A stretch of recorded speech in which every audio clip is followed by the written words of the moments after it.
You will not be able to stay home, brother.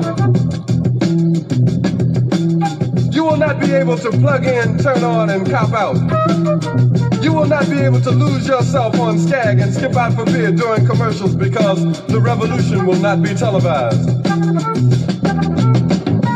The revolution will not be televised. The revolution will not be brought to you by Xerox in 4 parts without commercial interruptions. The revolution will not show you pictures of Nixon blowing a bugle and leading a charge by John Mitchell, General Abrams, and Spyro Agnew to eat hog balls confiscated from a Harlem sanctuary. The revolution will not be televised. The revolution will not be brought to you by the Schaefer Award Theater and will not star Natalie Woods and Steve McQueen or Bullwinkle and Julia. The revolution will not give your mouth sex appeal. The revolution will not get rid of the nub. The revolution will not make you look 5 pounds thinner because the revolution will not be televised, brother. There will be no pictures of you and Willie Mae pushing that shopping cart down the block on the dead run or trying to slide that color TV into a stolen ambulance. NBC will not be able to predict the winner at 8:32 on report from 29 districts. The revolution will not be televised. There will be no pictures of pigs shooting down brothers on the instant replay.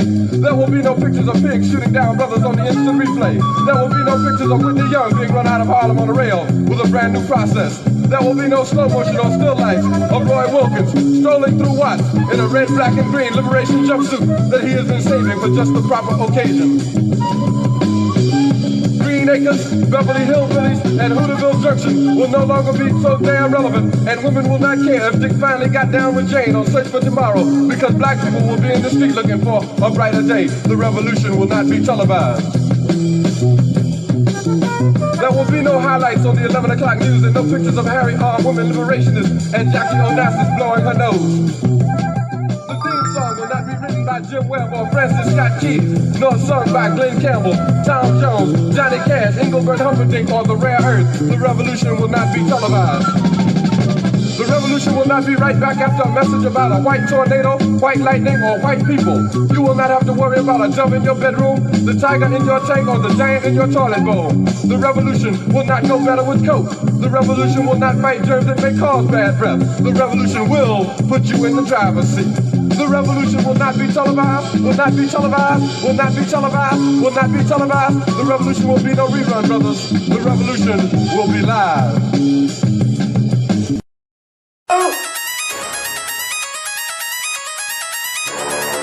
I'm talking about shout it going crazy. People going crazy in these motherfuckers. Run that shit back, man. But it's nothing. Nothing. Got a woman on the bed.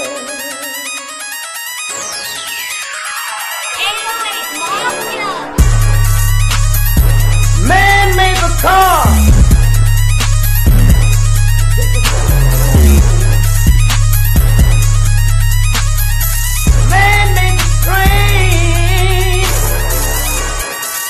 Carry the heavy load. Man made the electrolyte to take us out of the dark. Man made the boat for the water like the 7 Omega. Man thinks about a little bit of baby girl and a baby boy. Man make them happy because man make them strong. But after man make everything we can, do you know that man makes money?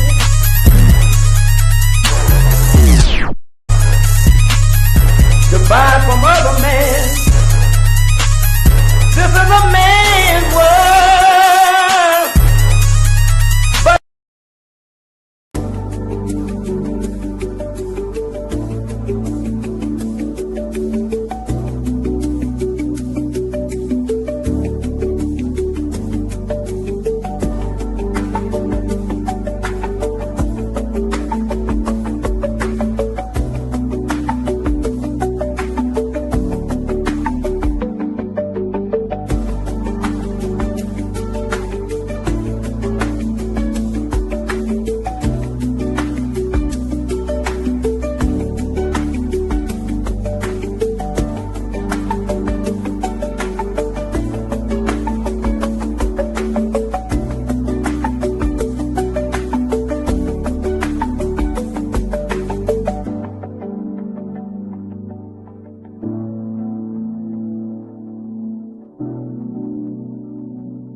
Grand Risings. Thank y'all for tuning in to another episode of Grand Rising with Shabaka and the Chase. I'm your host, Shane Crewman. We're running a little bit late, actually a couple hours late. Usually go on early in the morning and now it's afternoon. But the show must continue. It looks like I'm going to be solo dolo. And on this season 10, episode 40 of Grand Rising with Shabaka and the Chase, I will be discussing several topics. The first topic is white man shoots and kills, or almost kills, shoots a black veteran in Seattle. Then we got the situation that's going on in Washington, D.C. with the dump as in human shit. And we wanted to have perfect clear. White man shoots black wheelchair veteran in Seattle, Washington. Stephen Miller is advising Trump to ramp up the anti-black racism in Washington, D.C. Stephen Miller said this about black people in Washington, D.C. Trump attacks black history.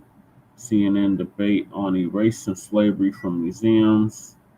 Much watch debate. Trump threatens Smithsonian over slavery exhibits. Native Americans, the $5 Indians, in fear of deportation. ICE detaining tribal citizens and why punctuality matters. Let's bury the black people's time stereotype.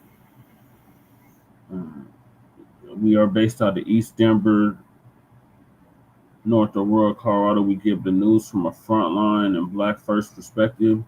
We are a part of the new Blacc Media and also the signal boosters in the new Blacc Media. We have been around for 5 seasons now and counting.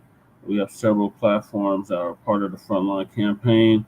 Frontline Blacc News is just one of the 3. And we've been around since 2020, 2021. So please join us on StreamYard, YouTube, Frontline Blacc News. The links to all of our channels are in the description, including Jay Millie's What's Cracking TV with Jay Miller channel. Kukizi, who does the intro track on the Frontline Blacc News. Link is in the chat description. And Church of Black Power, our brother out of Watts, California, who's now in Houston. His link is also in the description. Please support the GoFundMe Lady Che has set up. And then we got the copyright disclaimer under Section 107 of the Copyright Act of 1976. Allowances made for fair use for purposes such as criticism, comment, news reporting, teaching, scholarship, education, and research. And I do not own the rights to the music. And if you don't understand racism or white supremacy, what it is and how it works, everything you think you understand will only confuse you. And that's from the great Nelly Fuller Jr. R.I.P. to him. He just transitioned this past February. And then we got, if you, a black person, are captured by any race soldier, you must never fuss, fight, or flee. Comply and defend yourself in court. Also by the great Nelly Fuller Jr., who just transitioned back in February. And last but certainly not least, we got racism, white supremacy as conscious and subconscious behavior to maintain white genetic survival to prevent white genetic annihilation. Dr. Frances Cress Wilson. And she also rests in power as well. Salute to crew. Salute to Mac 285. Yeah, I don't know where Shabaka is. Shabaka did something really bad. I'm not gonna tell y'all on the air, but let's just say I'm not happy about it at all. Like, share, and subscribe to Frontline Blacc News. That's right, twin. Thank you.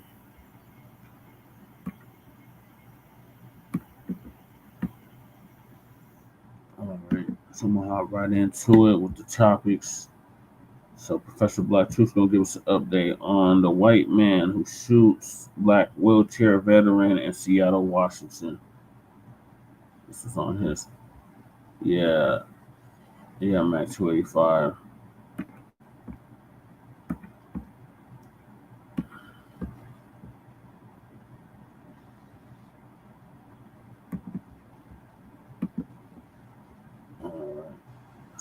got that as the first topic. So, Professor Black Truth's gonna give us an update on that. This is his moment of truth this morning.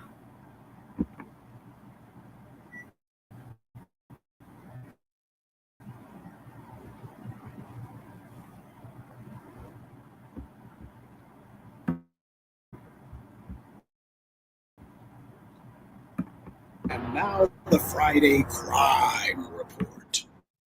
Seattle, Washington, July 31st, 2025. Harold Powell, age 68, is a Navy veteran who lives in Seattle. In the service, he had been a submariner. His career, however, was cut short when he was struck by a drunk driver in 1991. Since 95, he's been playing music for donations on Seattle's waterfront. He's regarded fondly by the people there and described as a regular, usually playing music and bringing good vibe to the waterfront.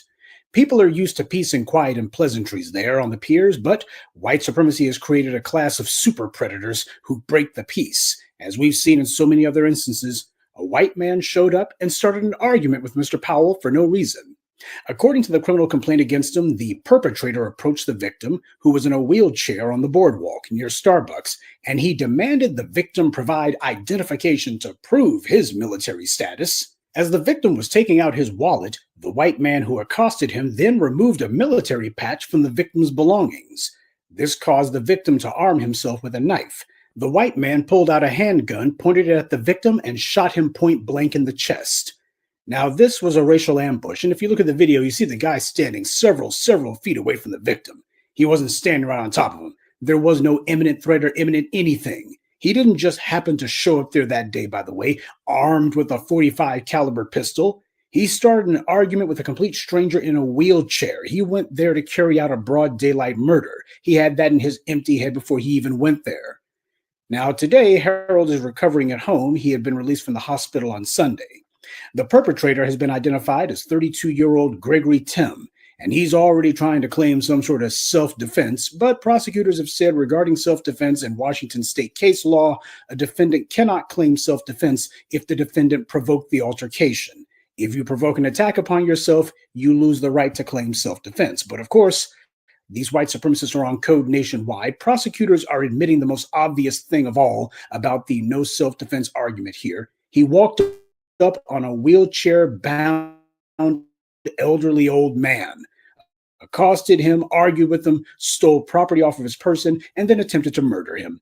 Prosecutors are not charging this animal with murder, though. Instead, all this attempted murder is being charged with is first-degree assault. The judge even offered this reprobate bail, $750,000. This was attempted murder, not a fistfight. But you have prosecutors attempting to protect this would-be killer, and they're doing it openly.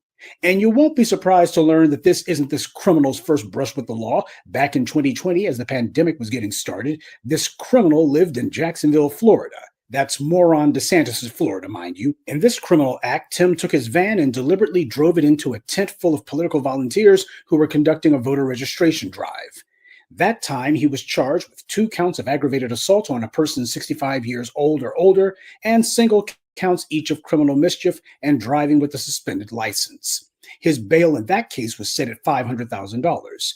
Even Donald Trump, who was president at the time, weighed in on that incident, so even the president was aware of this case. And yet, in Moron DeSantis' Florida, he got the same charges and even the same bail amount as what he got earlier this month. And if you're wondering whatever became of that case against him in Florida, a year later he went to trial and was acquitted on all charges except the criminal mischief charge. The judge immediately let him go with time served. It took that Florida jury less than an hour to call him not guilty, so they had their minds made up beforehand. And if you'd like to know what mind-blowing, incredible evidence that this violent punk's defense lawyers offered to beat the rap, they had him take the stand and say it was all just a joke. No, I'm being literal about that. That's what he actually said. He took the stand and said that trying to run people over with a van was just a prank. Quote, crashing is a strong word. I still consider it was a prank. It was the most stupid thing I have ever done, and I have had a lot of time to reflect on this. You know, that reminds me of one of Paul Mooney's comedy routines. White man, why did you try to run over a bunch of people with your van? It was just a prank. I've had a lot of time to reflect on it. Ooh, he said it was just a prank. We can't send him to prison for a prank. Besides, he's had some time to reflect on it, and that's enough. Now you let a black person be charged with the same thing. Hey, nigger, why did you try to run people over with your van? It was just a prank. I've had a lot of time to reflect on this. Well, your prank wasn't funny, and you're going to have 25 years to reflect on it. But this happened in Ron DeSantis' Florida, when he was bragging that they're so tough on crime, and Trump, the president himself, commented on it. So we see for the umpteenth time that where these red state reprobates are concerned, when they talk about being tough on crime, that doesn't include white offenders. We'll continue with the moment of truth in just a moment, but first, a word from the official sponsor of Black Empowerment, Power Tools. There's no telling when something's going to come up, so make sure you carry your power tools at all times. You never know when you're going to need to bring the hammer down, or when you'll have some trash that needs to be blown away, or some obstacle that requires cutting down. Don't get caught empty-handed. Keep your hammer close by. Keep that leaf blower at the ready, and always carry your steel. Power Tools, because no matter what your day job or side hustle may be, there's no excuse for not being ready to put in some work. This degenerate did this in Jacksonville, Florida, and he was given a slap on the wrist. This is the same Jacksonville where only 2 years ago, a white supremacist, inspired by Ron DeSantis' anti-Black crusading, murdered 3 Black citizens in cold blood. That was the direct result of DeSantis' nonstop anti-Black rhetoric and political performative extremism. It was meant to embolden precisely that kind of violence, and that's what it did. And now this creep has gone to Washington state and committed a far worse crime than the one he had 5 years ago. And the authorities there are treating this as just criminal mischief. When this happens, these are not oversights. This is not the system failing. This is the system working exactly the way it's designed. This system was designed to produce targeted harassment and mass incarceration of Black people, regardless of whether they committed a crime or not, and is designed to not touch those classified as white at all, unless they kill a white person. Then there may be some minor punishment, but as I documented for you on this channel, that's not always guaranteed. And the people who administrate this injustice system, they're the ones responsible for it. DeSantis and his gang of inbreds down there were all hot and bothered to write laws meant to target Black people. They wrote a law to legalize hitting protesters with your vehicle as a direct response to the BLM protest. Well, you have a white man who tries to run over campaign volunteers with his van, Republican volunteers no less. And DeSantis and the tough-on-crime Republican legislators didn't pass one law. They didn't do anything. And when he was acquitted, there was no legislative response from the GOP legislature in Tallahassee either. The system is color-coded because the racists who administrate it operate it that way. They're the ones who make sure that it stays that way. We keep having these incidents over and over and over again on a near-daily basis, where you got some white man with a gun who runs around acting like he's playing out some death wish vigilante fantasy. Be it Kyle Rittenhouse, Daniel Penny, Daniel Perry, the racist in Texas who killed a white BLM activist and Greg Abbott pardoned him, or this latest scumbag in Seattle. This is white privilege. This is racial immunity from law. Because you never see a Black person shoot a white person, veteran or not, wheelchair bound or not, and then simply get an assault charge. Racially privileged armed thugs are protected in this society. And that's why we see so many mass murders take place by the exact same demographic. Be honest. If the headline said that this blonde 32-year-old male had gone to the riverfront in Seattle and just began shooting people at random, just opened up on them, would that be a surprise? Would anyone say, I can't believe someone would just open fire on people for no reason at all? When have any of these racially privileged punks ever needed a reason for suddenly firing on people? This crime in Seattle didn't happen because of an argument. He went there with a gun specifically because he intended to kill someone from the very beginning. And these murderers are protected to commit these crimes, whether it be in a red state or a blue one like Washington. Seattle's supposed to be so liberal. That's how they promote themselves. Why they had BLM protests 5 years ago. And there was even a brief Occupy movement. Well, you're seeing exactly how liberal it actually is. When it comes time for them to actually have to confront the reality of racial immunity from law and white privilege, that's when you find out whether or not these people are actually real about law and order. And time again, consistently, we've seen they're not. They're all about a color-coded injustice system. Because as far as they're concerned, they have to protect the racial immunity from law that trash like this Tim character enjoy, because it's what the rest of them also depend on for their own perks, privileges, and racial guarantees. And that's the reason why when it comes to Black people in general, you can't be running around just with a knife at a gunfight. You got to be prepared to protect yourself and not be asking permission. That's the reality when you live under a system of white supremacy. Self-protection for Black people is a must wherever we are. And it doesn't matter if you're out and about, at home, or on the riverfront, just minding your own business. White supremacy is always looking for the next soft target. And if they decide that they're going to try to come after you, you got to be prepared to let them know that it doesn't matter if you're in a wheelchair or not. You won't be taking white supremacist aggression sitting down. And that's this week's Friday Crime Report. Keep your eyes open and stay on alert, because there's a lot worse criminals out there than the ones the white corporate media chooses to show you. Good day, and be one. I'd like to take a moment to mention some of our contributors: Mouse, Isaac, Alan Reese, Gregory Franklin, and Faith Speaks Life. Salute to them, and thank you to everyone for listening, liking, and sharing this message. Black empowerment only exists because of you.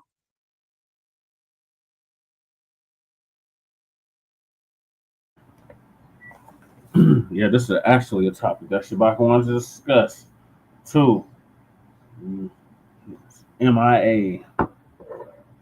Yeah, this is very unfortunate. I'm glad the black vet actually survived this attack. Very unfortunate he had to go through this. And this stresses another reason why we need an anti-black hate crime bill passed into law for reasons, for situations just like this. This black man served our country, served this country, and this white supremacist had the audacity to question if he was a veteran or not, and if he actually served the country. And when the brother said, "Yeah, he gonna shoot him," so what the hell? What the hell is that about? These white supremacists are something else. So keep your power tools, black family, at all times. So moving along, we got Stephen Miller is advising Trump to ramp up the anti-black racism in Washington, D.C. For those that don't know, Washington, D.C. is under basically martial law. And the police, the National Guard, has been deployed to Washington, D.C. after one of Trump's Doge aides got attacked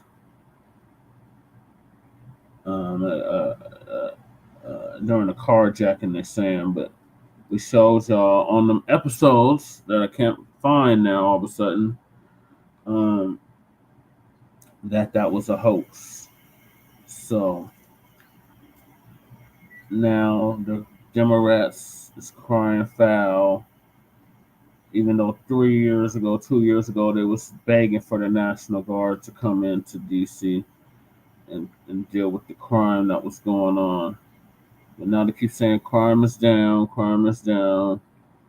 and there was no justification for this at all. But when Biden was in office, they was begging and pleading for the National Guard to come save them from all the crime that was going on in D.C.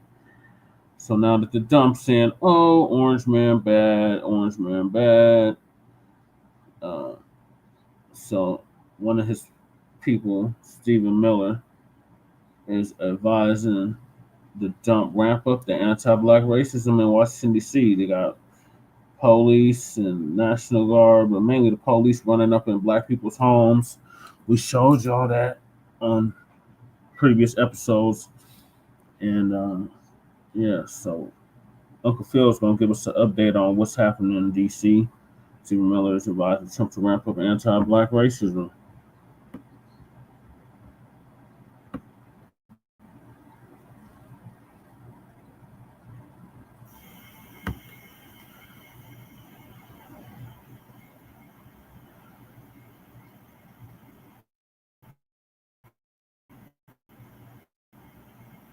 You know, with the Trump administration, the main guy that's behind a lot of the agitation is Stephen Miller. Now, Stephen Miller was on his first administration, but now you want you to see what's happening in D.C. Now, J.D. Vance is down there and Stephen Miller. I want you to hear exactly what Stephen Miller says. I not only want you to hear what he says, I want you to pay attention to his eyes, the way he's speaking. I mean, this guy is extremely, extremely hateful in a lot of ways. Let's go ahead and check this out. It's kind of crazy. You hear these guys outside. They appear to hate the idea that Americans can enjoy their communities. They do the fact that D.C. a week ago had a higher murder rate than Trinidad and Tobago. We're not going to let the communists destroy a great American city, let alone the nation's capital. And let's just also address another thing. All these demonstrators that you've seen out here in recent days, all of these elderly white hippies, they're not part of the city and never have been. So we're going to ignore these stupid white hippies, and we're going to get back to the business of protecting the American people and the citizens of Washington, D.C. Now, he kept pointing out that they're white hippies. Whoa, what? Okay. Now, aren't y'all the main people always talking about why y'all is bringing up everything about race? Oh, y'all the main people always talking about race, saying don't be bringing up race. Why you got to be called Black American, white American? We just Americans. Y'all make everything about race, but yet the people outside, all of them are white. I don't believe that. But you're saying that for a reason. Basically, what that coded message was, hey, white people, you're being off code. And I'm going to keep saying white because you're supposed to be on team white supremacy. And you don't supposed to be out here going against nothing we're doing because we're trying to do this for the betterment of white supremacy so your children can still be in leadership when we all gone. You understand? But Stephen Miller, he's the one that was, pushing ICE for 3,000 arrests per day. It was him. This is why they're going out there. Trump has let him have free reign. Now, this is why I was saying in my stream is that they're creating the conditions for the Democrats to get back in power. And for us, it's like you don't win nowhere, right? You don't win as the Republicans are in office. You don't win as the Democrats in office. We just don't win as a people. We have a lot of black politicians in the Democrat Party, but they'll do nothing for us. Not a thing. Because they wait for something like this to happen. That's why they're like, oh, shoot, we're going to get back in. Hey, let Trump do whatever he wants to do. We're not going to say nothing. We're not going to stand against it. We are so cool. Let them do black people that. We are fine because they're going to put us back in office and we still ain't got to do nothing for them. You understand? That's where things are at with that Trump administration. Now, Muriel Bowser, she's not saying anything. And she's supposed to be the mayor of that city and not saying much of nothing, not standing against anything. My main thing is this. If the Democrats come back, I would still like the Congressional Black Caucus gone. I would like black people to get mobilized to vote, get them out. And the reason why we need to get them out first is because we have no representation. We have black people, but we have no representation. None. And you see other groups are getting ahead of us politically. Why? Because they actually got true representation that represents their community. But we don't have nothing in ours. And that beyond sucks. Because we don't have nobody advocating for reparations. We don't have nobody advocating for an anti-black hate crime bill. We have none of that. That guy, Stephen Miller, is a bona fide anti-black and anti-whoever else racist. We see it, we know it. And that's come to be expected. You understand? But our politicians aren't doing anything about it. None. But if they want to say something, they talk about immigration. Or they want to talk about the voting maps here in Texas. Nothing specifically for us. Why haven't the Democrats addressed all the black women getting fired? Why haven't they addressed about the cuts that was coming in? Well, they didn't address any of it. But yet they're going to want us to go vote for them in 2026. And some people going to feel like they're in a rock and a hard place because they see all the craziness Trump and them are doing. And then at the same time, you put the Democrats back in and they don't do nothing for us either. Because the Democrats are all sold out to corporations as well.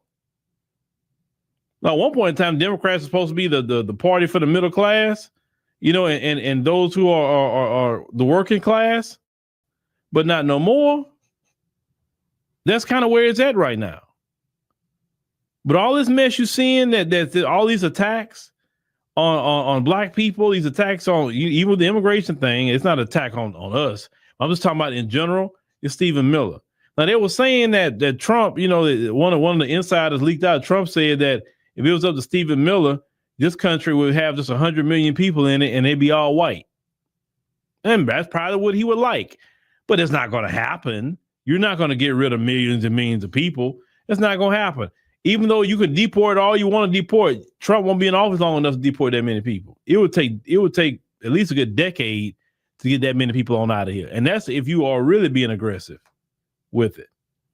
And he don't have a decade that he's in office. Even Obama had to deport a lot of people, and he still didn't even put a dent in it. And whatever dent Obama put in, Biden replaced them. So now you're back to square one all over again. But yeah, this guy, Stephen Miller, watch him. He calling people communist. Who's a communist? Why somebody got to be a communist because they disagree with what the hell you doing? It's the language they're throwing around. PBS don't have funding. You know, and a lot of kids watch PBS, right? Now they're not going to have funding. That's why it is a need for children's programming. And that's something that eventually I want to create. Is learning programming for our children and have our children represented, because I'm a firm believer that we need to corner the market on all media. We need to corner the market. We need to cover, you know, like I said, no matter if it's music, entertainment, news, politics, education, for everybody, including our children, whether you're doing cooking, whether you're doing some sort of worship of God. We need to cover everything of media, because it came to me one day. I said, you know what? I gotta, in my own way, gotta recreate that BET model, because that BET model really worked. But we take the lessons of what BET was doing that was good, and then some of them that wasn't good. And that's the ultimate goal for what we want to do on our app is recreate BET. Definitely.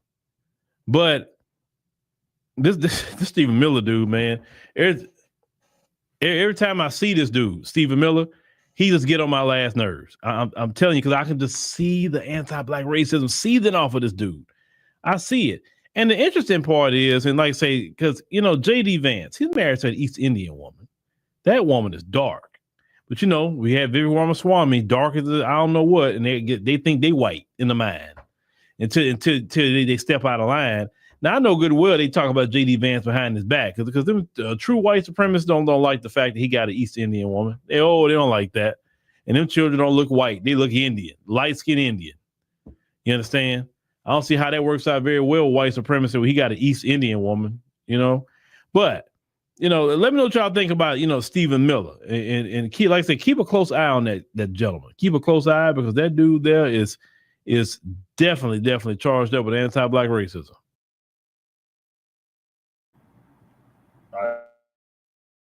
I agree. All right, I agree with everything Uncle Phil said. To hell with Stephen Miller and the white supremacists like him. So Tariq has something to say about this. I'm gonna play his Twitter space that he did on this next. Darling Radio, like and subscribe. Darling Radio, like and subscribe. Thank you. And first of all, thank you to the Vice President for bringing us here today. Thank you, Secretary, for your leadership. And most importantly, thank you to the men and women of the National Guard. Here's the most important point. There are residents who lived in Washington, D.C. their entire lives. Their parents lived here. Their grandparents lived here. And they have lived for generations in intolerable conditions of crime and decay. There are parts of the city, I moved to the city 20 years ago. There are places where I have seen graffiti that has been untouched for decades. There are homeless encampments that have made it impossible for families to use public parks, and public recreation for as long as I've lived here. There are hundreds of residents of this city who are shot in street violence every single year, making it one of the most violent cities on planet Earth. And for too long, 99% of this city has been terrorized by 1% of this city. And the voices that you hear out there, those crazy communists, they have no roots. They have no connections to the city. They have no families they're raising in this city. They have no one that they're sending to school in this city. They have no jobs in this city. They have no connections to this community at all. But they're the ones who've been advocating for the 1%, the criminals, the killers, the rapists, the drug dealers. And I'm glad they're here today, because me, Pete, and the vice president are all going to leave here, and inspired by them, we're going to add thousands more resources to this city to get the criminals and the gang members out of here. We're going to dismantle those networks, and we're going to prove that a city can serve for the law-abiding citizens who live there. We are not going to let the communists destroy a great American city, let alone the nation's capital. And let's just also address one other thing. All these demonstrators that you've seen out here in recent days, all of these elderly white hippies, they're not part of the city and never have been. And by the way, most of the citizens who live in Washington, D.C. are black.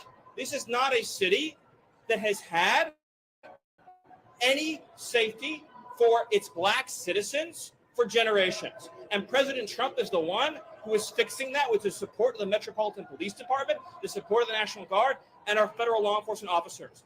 So we're going to ignore these stupid white hippies that all need to go home and take a nap because they're all over 90 years old. And we're going to get back to the business of protecting the American people and the citizens of Washington, D.C.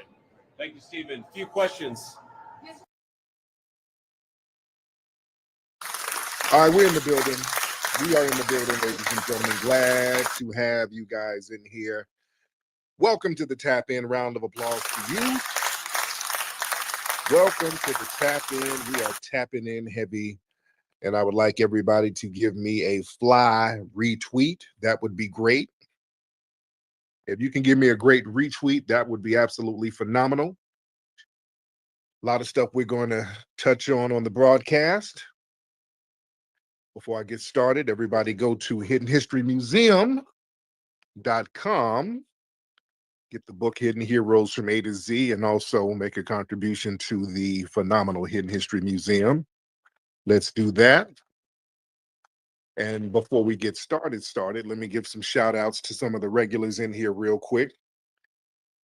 We got Michi God, Highland, Black Republican. We got Kevin, Ty Powell, Trinity, Sir Mike Noel, FBA Goddess, Grinds TV, The Tethernator, and many, many other. Sister Empress, FBA Think Tank. Much respect to the family, respect to the law. Family, the first thing I want to touch on, your boy, Stephen Miller of the Trump administration. Stephen Miller, he was up there with J.D. Vance. They had they did some kind of press conference earlier. And Stephen Miller, they've been accusing that man of having all types of alt-right, white supremacist ties for the longest. People have been saying that. So it is what it is. But he did a press conference. They were trying to justify putting more National Guards on the streets in D.C., pulling more militarized police in D.C. He was up there doing a lot of dog whistling. He was talking about as DC has all this crime, it's majority black city. And yeah, the black people, they've never been protected from crime. So watch the wording, watch how they're trying to frame it. You're not trying to protect black people by going around harassing all innocent black people. You're just harassing innocent black people. That's not protecting black people from anything. That's out of that, what's his name? What's the guy's name in New York? Why am I having a brain fart? Yo, my New Yorkers, what's his name? That old decrepit ass former mayor of New York, Giuliani. There you go. Rudy Giuliani. They're trying to take some out of his playbook, that tough on crime. He's tough on crime by stopping and frisking all the black people. See how I save you black people from crime? I had people harassing you before you could commit a crime because you're so criminal prone. Is that type of narrative. So they were using a lot of dog whistles. Stephen Miller was talking about all of this crime, and the Trump administration, they're talking about doing some kind of probe because the crime, he said, is underreported, which it's not, because they're saying that the crime is low in DC, which it is. The crime is down, but no, Trump is like, no, we got to challenge that. We're white and we say so. Basically, just a bunch of I'm white and I say so. But Stephen Miller kept using the term communist. He kept using the word communist, and he was talking about some of the white protesters who are out there. Basically, they're protesting against these federal agents being used on immigrants. And he was like, oh, these white hippies, all these elderly liberal white hippies. So they were doing a lot of dog whistling. But we got to understand and see, family, we got to really, really reframe this Black crime narrative. We got to reframe that. I keep telling people there is no such thing as Black crime. I'm going to say it again.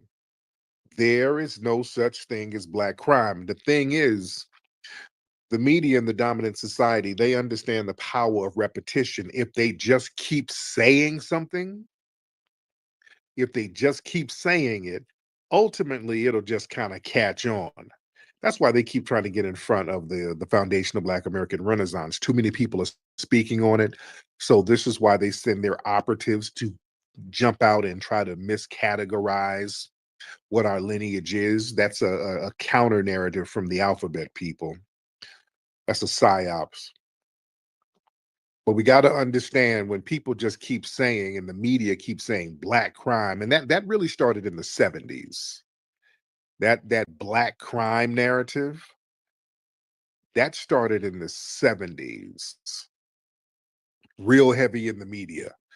They just kept saying Black crime, urban crime, Black crime, Black crime. And then they started making movies about these white vigilantes going out fighting this Black crime.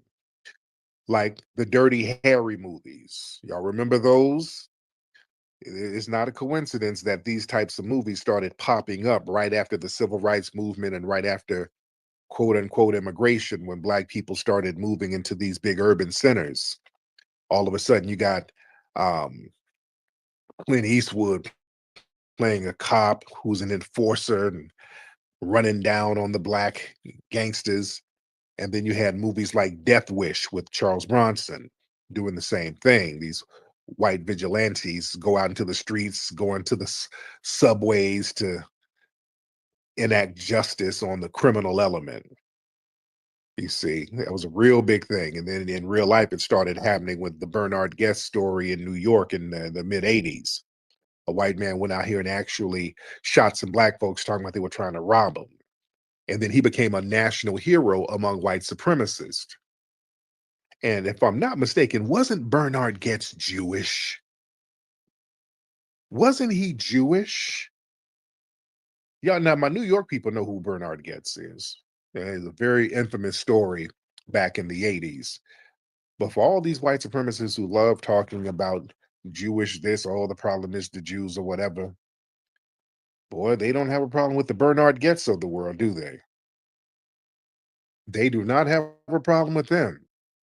You can look him up real quick. All right, I think he was a Jewish cat. I'm looking it up real quick. But I think it was a Jewish cat. I'm looking it up. Bernard Goetz. Yep, Jewish. Yep, he's Jewish. His mother was Jewish. Yeah. So yeah. Yeah, don't let them fool you with that. It's the Jews gather against the Jews. Man, please. These white supremacists, Christians work with anti-Black Jewish people, anti-Black Buddhists, anti-Black everybody. They all work against us. But understand, you have to see how Stephen Miller and other people, they weaponize race for political justification. So when Miller's talking about DC, it hasn't had any safety for Black citizens in generations. Well, that's because you're not allocating resources to help the Black community. Most crime is facilitated by the dominant society in the Black communities. You see? And they ignore local demographics in the area so they can really sound more sensationalized. When he said most citizens in DC are Black, isn't it like what, over 40%? I don't think that's the majority, but again, these are dog whistles that they're using. These are dog whistles, and again, they're trying to deploy the National Guard, despite all across the board, it's showing that there are low crime rates out there. So they're just doing the I'm white and I say so, just repetitive repeating. And if you just keep repeating it, that will make it true. If you keep repeating something, they said, okay, just keep on repeating it. It'll become reality sooner or later. And DC, violent crime is at a reported historic low. But like I said, Trump administration said, nope, there's some corruption in the data collecting. So we're going to do a probe to get somebody to look over the real data, because we say crime is higher, which it's not. Yeah. And they're trying to do the whole racist savior narrative. Yeah. See, that whole thing about going in and helping the Black community, these people have tried to dismantle Black access to housing, education, justice, and everything. So now they want to present themselves as a protector. So that's just cynical manipulation, and they do these dog whistles. They get out here, they use this coded racial language, just keep saying Black and crime, and rapes and robberies and all of this stuff. And he kept using, again, Stephen Miller just kept using the term communist. Yeah, we got to get these white, old, elderly liberals. We got to get all of these communists out of here. There's communists. Family, that they're going back to the old Jim Crow tactics. That's what they used to do during Jim Crow, during the Cold War. Communists, whenever you hear that word, understand what they're really trying to say. That's a dog whistle. They know good and well ain't nobody no damn communist. But that's a term that they used to use on a lot of Black activists. Communist is basically a little code word that they try to use to make you seem like you're un-American. You understand? The term communist, that's been used to discredit Black activists, Black leaders, anybody who pushed for like a radical systemic change. Calling like civil rights activism communism, that implies that you demanding equality and justice and protection for Black people, that's some kind of foreign subversive entity behind it. It's dangerous to American values.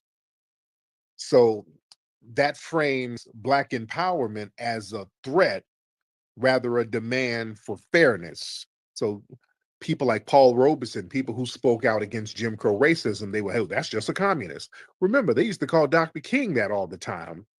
They used to call Dr. King a communist all the time. And also that communist label implying that you're part of some kind of foreign entity or you're being manipulated by some foreign hostile entity. That's used to justify surveillance, harassment, and violence against Black people, like during the COINTELPRO era, which we're still in COINTELPRO, is just more advanced. The FBI, we know they would always use communists to justify illegal wiretaps, infiltration, neutralization of Black leaders and organizations, like the Black Panthers and many, many others. So that label gave law enforcement an excuse to criminalize Black activism under the guise of national security. You see, watch the words they use when they're talking about National Guard and communism, National Guard and communism. See, they're not saying these words randomly. Communism means foreign threat. National Guard, okay, yeah, we need the National Guard to neutralize this foreign threat. You see? And they always use these little smear tactics to kind of isolate Black movements from any other allies that might be there, which we don't, we're on our own anyway. But when they use communists, that's a deliberate tactic, really, to not get white people involved, any white moderates or any kind of white liberals or whoever who might want to show some kind of sympathy or support for Black causes. That scares the white people. See, that suggests that any collaboration with Black activists, people like that, you're aligning with America's enemies. So they use those terms to scare liberal white people. And it just implies that there's a loyalty to a foreign agenda. That's why when we start talking about reparations, the Democrats do the same thing too. This is why I'm not making this a partisan issue, because the Republicans and the Democrats do the same thing. Remember, the Democrats was doing the same thing. They just worded it a different way. What did the Democrats do when we were telling the Democrats, hey, we'll vote for you, but you're going to have to give us some tangibles. Y'all got to give us reparations. Y'all got to give us tangibles in order for us to vote for you. What did they do? They start talking about, well, you guys are controlled by Russian bots. Russian bots was another updated term for communist. That's all it is. And those were the liberals doing that, remember? The Democrats were doing that. Russian bots, that's another code word for communist. But they know not to say communist. I'm talking about the Democrats, because you will sound too much like the alt-right, the far-right people. So they just revamped the word. But that's what it is. Communists, and back in the 60s and 50s and all of that, when you talked about communists, it was Russia. You're talking about Russia, because there was a Cold War going on. So the Russia and the US was, kind of going back and forth, beefing and dissing each other and all of that. So they would always make up stuff about somebody being secretly funded by Russians. Is Russian communists secretly funding these Black movements? Or there's Russian Jews doing it. They always do that. It's the Russian funding. And even the white supremacists who call up now, they start talking about, yeah, you Blacks are funded by Jews. They'll say that out of nowhere. Or you're locked in with the Jews. Remember, we had a white supremacist who crashed out a week or so ago. And he kept throwing that Jew thing where we're controlled by a secret cabal of Jews. You see? So we got to watch the words there. But the thing is, what they do, they conflate disorder and criminality with us. And communism is conflated with disorder and criminality. The term communist, they always tie it to accusations of rioting, anti-police behavior, any type of organized Black protest. So that allowed the state to basically equate Black resistance with chaos, rebellion, illegitimacy, and that justifies militarized crackdowns. You see? And again, they still use those terms now. The name of the game is to shut down any racial justice movement that puts white supremacy on the hot seat. See, a lot of these modern suspected white supremacists like Stephen Miller, they revive that communist dog whistle by describing any Black progressive movements or any justice reform as somehow foreign Marxists or something like that. It's a foreign threat to the status quo. And we got to really understand some of the other little dog whistles that they use about crime. Miller said something about, yeah, there's a lot of rapes and robberies and murders and gangs and all types of criminality in DC, and we're going to go in and dismantle those networks. He said that specifically. He said he's going to dismantle those networks. Here is the thing. There are no networks of large-scale organized crime in Black society. See, he said that for a reason, and he knew that was cap. This is why, and I said this the other day, the police and the federal guards and all those people running around DC, they're just kind of running around like Keystone cops. They don't really know what to do because there are no crime networks. There are not these big, organized, centralized crime networks with Black people. It don't exist. You understand? It doesn't exist.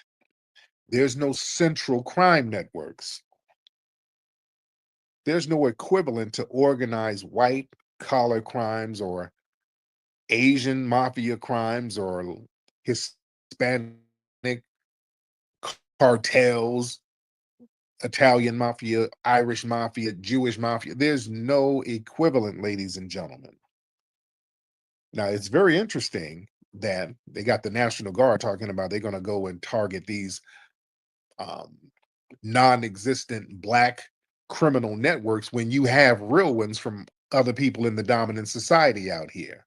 You have several Asian mafias that operate over here and bring in all types of illegal entities and elements over here. You still got the Italian mafia. You still got parts of the Irish mafia. You still got you definitely got Hispanic cartels. But no, you're going to put all your resources talking about non-existent Black organized crime networks. Families don't exist because if they did, they would name them already. You notice that? If there was something like the Medellin cartel or the um what's that the Gotti family, whatever, there were some things like that in Black society, they would name them and it would have been busted up already. You know, we're already over police. These folks don't let us organize enough to get a big crime network. By the time 6 Negroes get together, they're gonna get busted for something. They up to something. Let's stop them. We're over police. We don't even get a chance to organize no large scale criminal networks. It just takes 6 of us getting together, and that's enough. You understand? So don't let people fool you with that.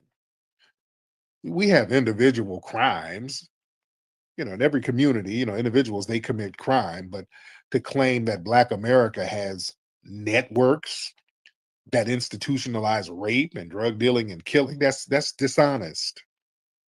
That's just not true. And Black neighborhoods, they experience street level crime, but that's by poverty and neglect. There's not no syndicate systems like cartels or corporations. Even the Bloods and Crips ain't that organized. Bloods and Crips are really fragmented sets.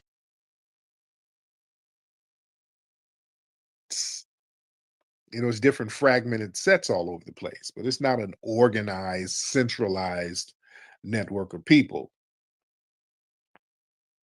Real organized networks are structural. It's a group of people organizing a system where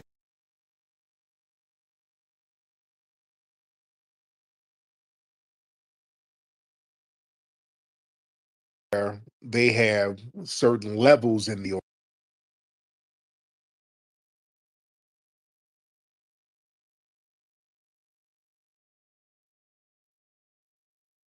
rape networks in Black society. Now you have sex trafficking rings and pedo rings in white society. You have white organizations like NAMLA that's been doing questionable things with boys for years.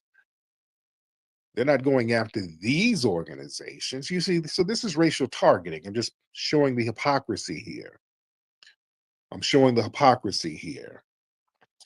Even with drug trafficking in Black communities, the drugs are imported from other places by other people. It's not invented. We don't create any.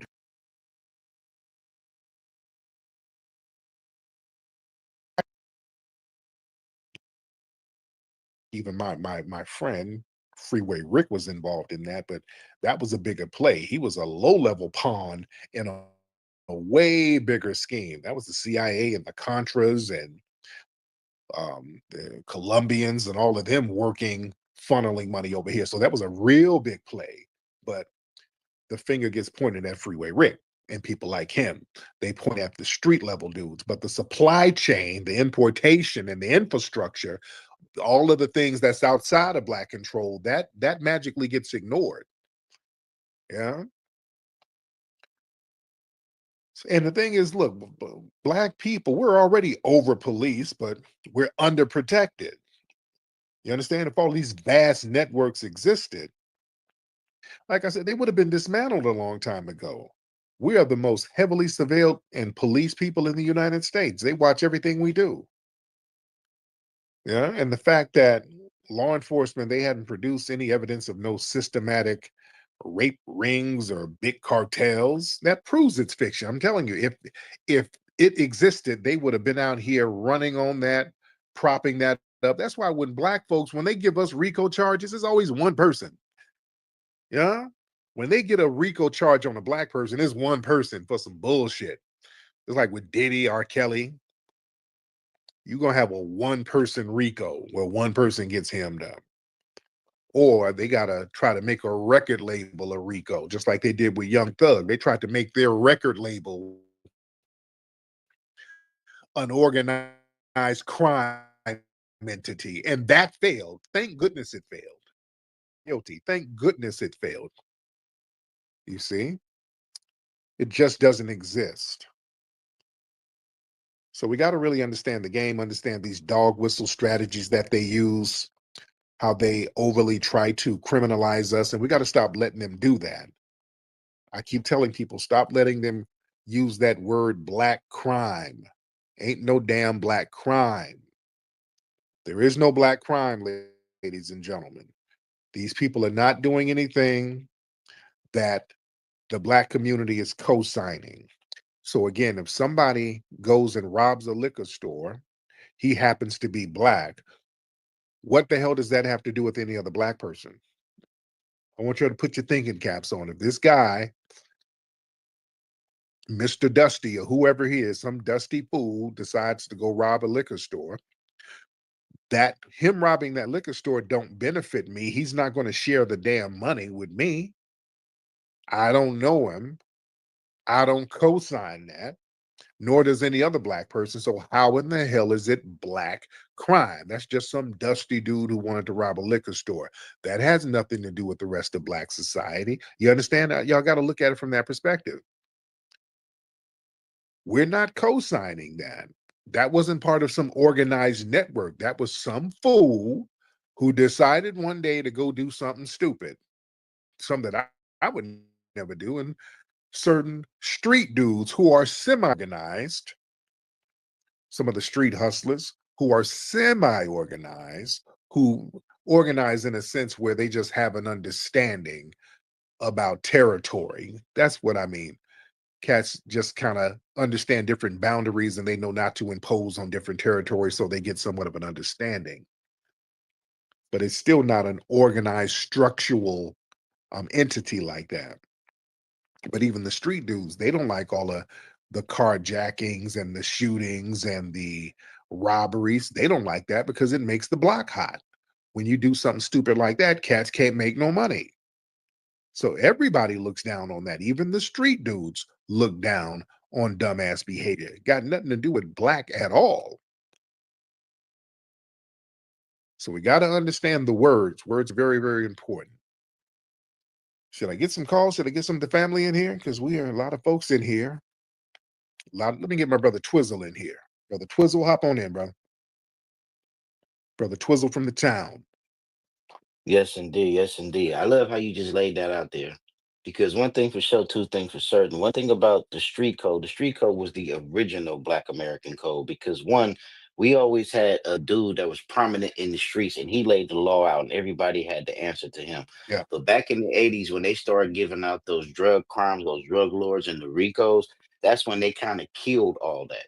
But it's funny on how you said with the RICOs on how we Black people, we can get a RICO just by organizing a party. Yeah. You know what I'm saying? Yeah. And that's how they come for us, especially out here on the West Coast from that old school D game 2 or 3 of us can't hang together, because if we do, we get a conspiracy. We get a conspiracy that we're conspiring to set up an organization to plot a crime or to do all this stuff that we don't have nothing against. And this just goes back to what you said on how we Black Americans are heavily policed, because I know for sure the majority of the laws in Oakland was meant for Black Americans, because each time they'll make a law, we'll figure out on how to circumvent that law and avoid that law, and they'll come up with that law.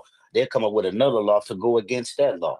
So hey, I just want to land my plane and just I'm gonna say like this. Do you remember the asset forfeiture? Oh That's yeah. what a lot of that was about, because when a lot of Black men started making a way, they got mad about that. So they started coming with the asset forfeiture thing. It was mainly for us. It wasn't for the mafia or the RICO. It was mainly for Black Americans who was making a way about a poverty and out of the game, and they made a way and they got some. So the federal government came up with a law to take their shit. So I land my plane, D, and thank you, bud. Thank you for having me up.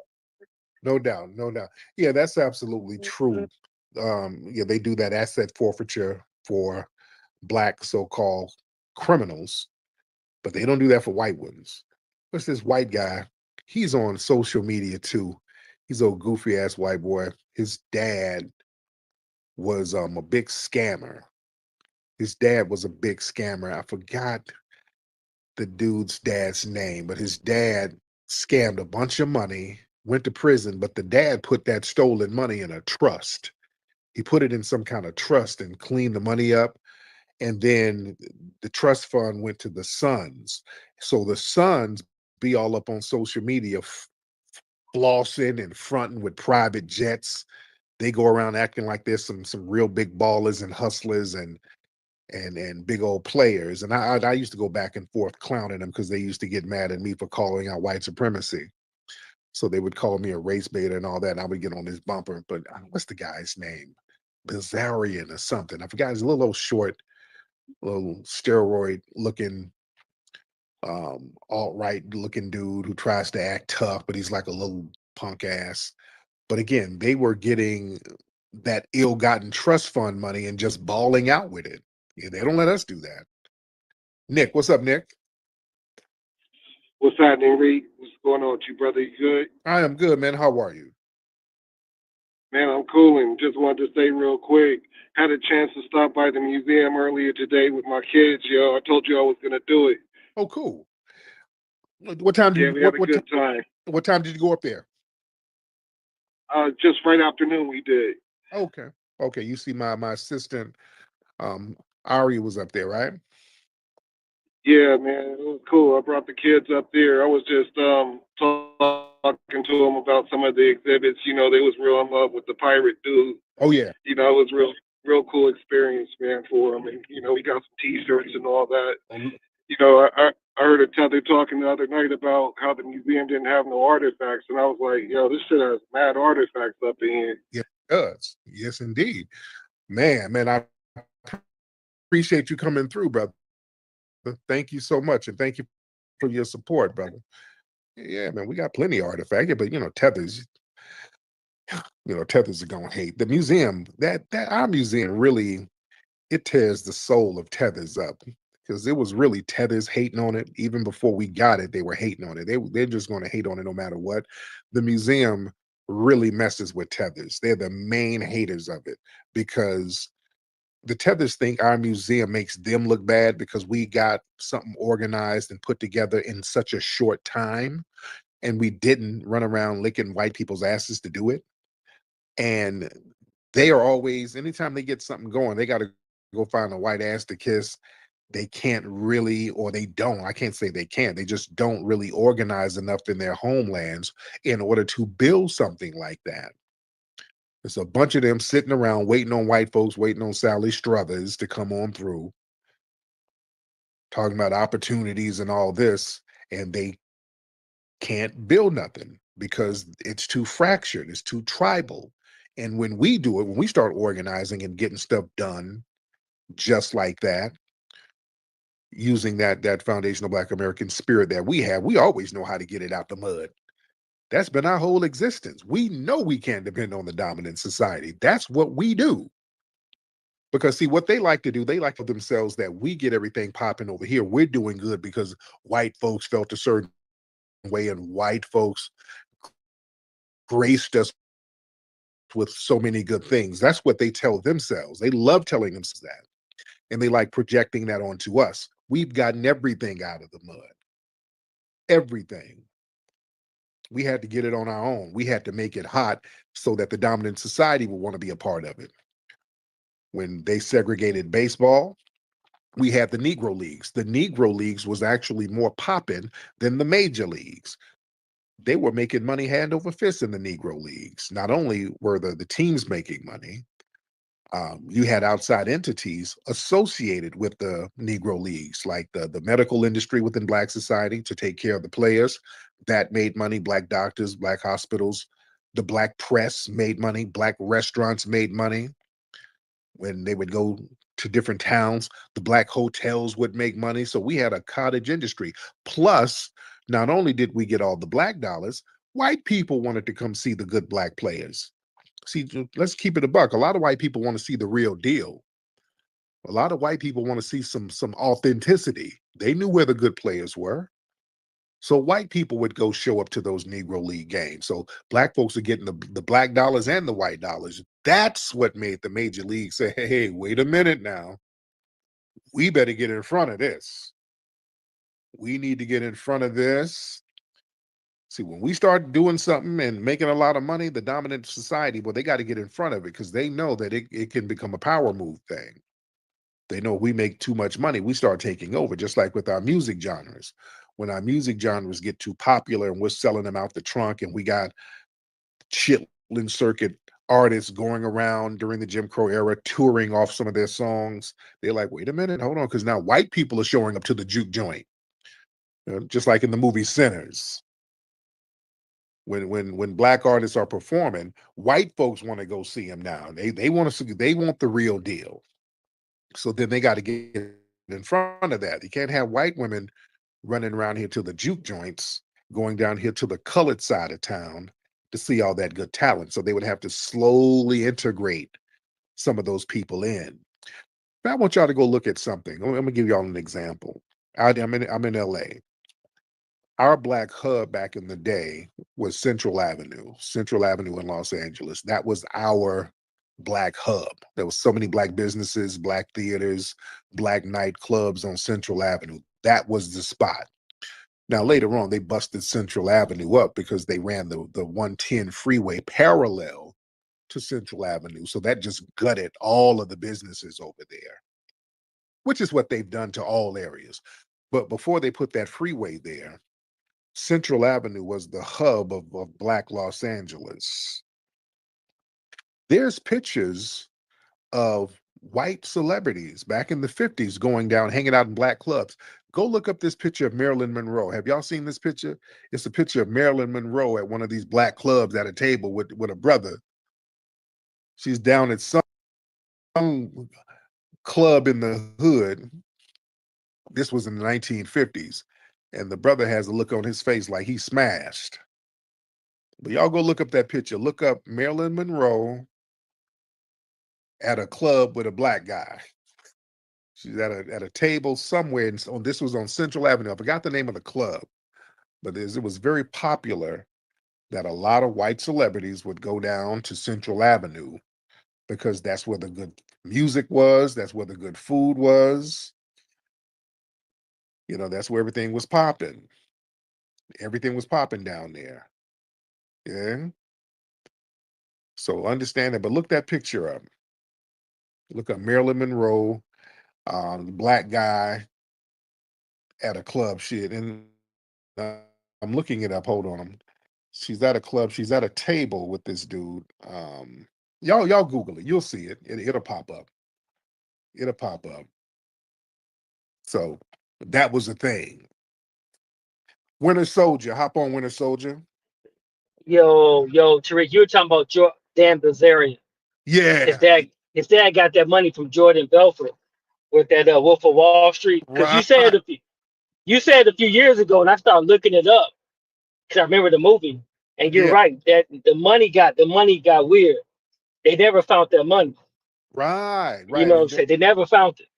yeah, and then they start putting it in trust and all of that. Now the sons are balling out, you know. So Yeah, yeah, because I called him when he was training with all the Navy SEALs. I guess he yeah. got scared or something. Then he called you out. Yeah. Oh yeah, yeah. He would try to talk crap to me. I'm like, you old trust fund ass nigga, the hell out of here. Man, so what's Yeah. going on with you, soldier? Nothing much. I appreciate that exhibit you had with that pirate Lauren too. That's his name. Yes, yes. I went to the museum 2 years ago Oh, and I cool. saw Did you go what's to up. one of our events? Just went just on in the daytime. No, I had this event like in the Mojave Desert, and so then I decided to come through. And you No, know I came through. did we have an event? What did you come when we were having an event at the museum? Or it was just a regular day. It was just a regular day. It Okay, was spur of the moment. okay, I forgot all about it. okay. Cool, And cool. I liked it a lot. It was cool. I tried to look for Bass Reeves' pistol, but his great niece sold it to the U.S. I mean, gave it to the U.S. Marshal Service. Oh wow, wow. Yeah, I gotta get some more artifacts like that too, because that's why I want to go to Oklahoma. I want to get a bunch of stuff from Oklahoma and bring it and do a big exhibit with the museum. But man, I appreciate you though, man. Shout out to you, Winter Soldier. Much respect to you. Yeah. Yes, indeed. Y'all got to come through. We'll be back open Saturday. We'll be back open Saturday. So y'all come on down to the museum on Saturday and enjoy it. The kids love it. You'll enjoy it. Come with your family. And I'm gonna probably have my own event in September. We'll probably have an event up there, have food. Because I haven't had my own event up there in a long time because a lot of people have been renting it out in the neighborhood.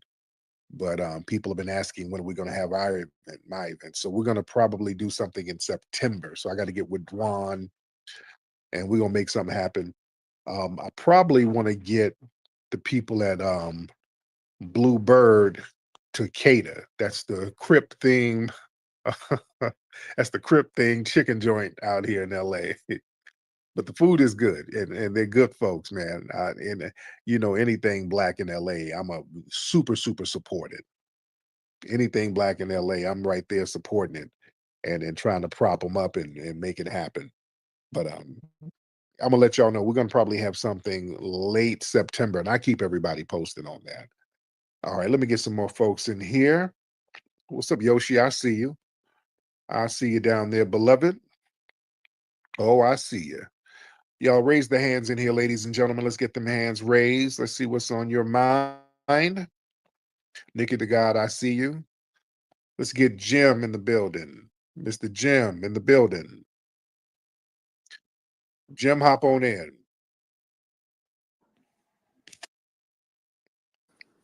Hello, can you hear me? I can hear you, Jim. How are you, sir? I'm good. How you doing, brother? I'm good, man. What's on your mind, sir? It goes back to what you said about there being no such thing as black crime. Yes.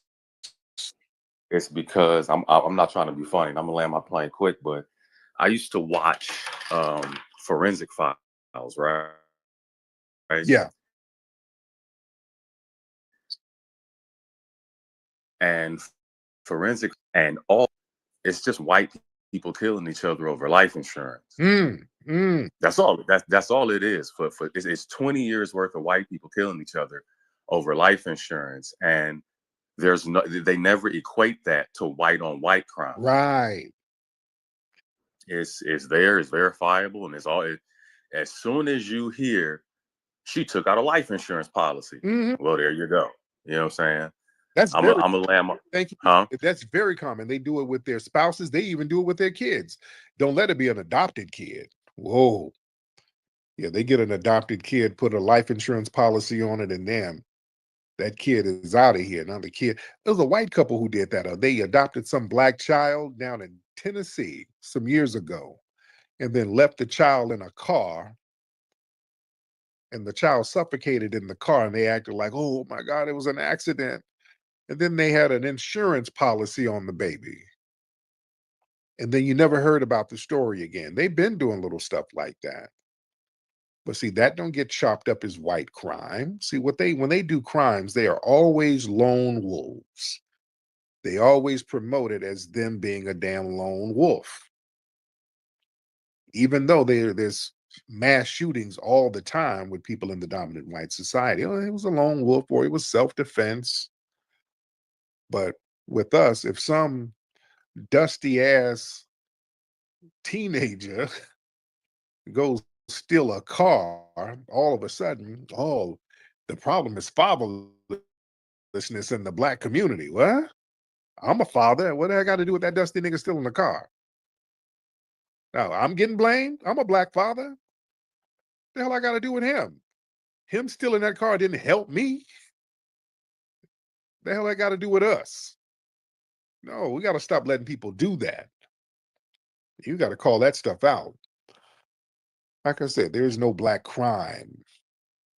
There's no networks of Black crime. With the drugs are engineered and the drugs are imported by others.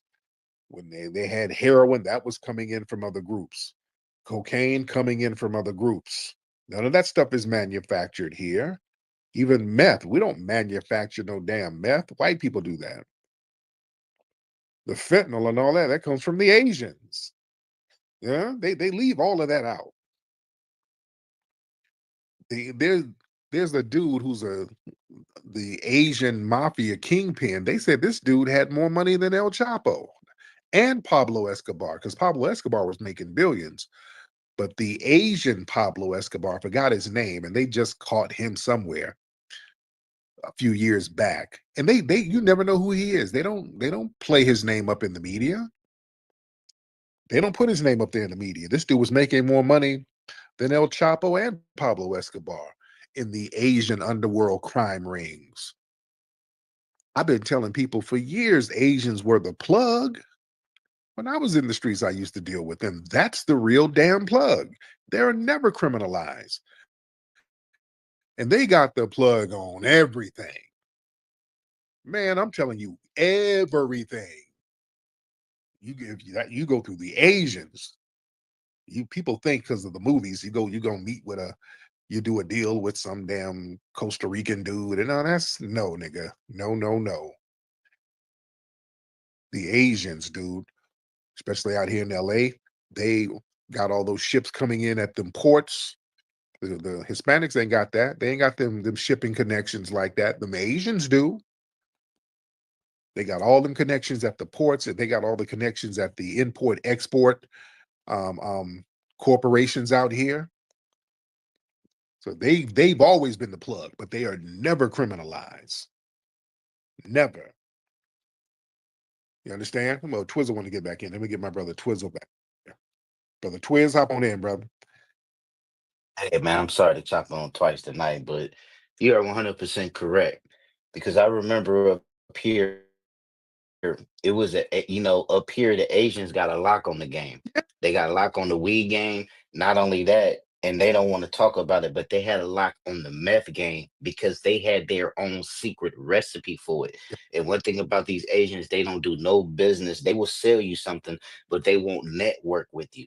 And what happened was one Asian, he got hooked on the meth and started hanging with one of these inbreds up here, and he taught them the recipe for it. So ever since then, they cut them out.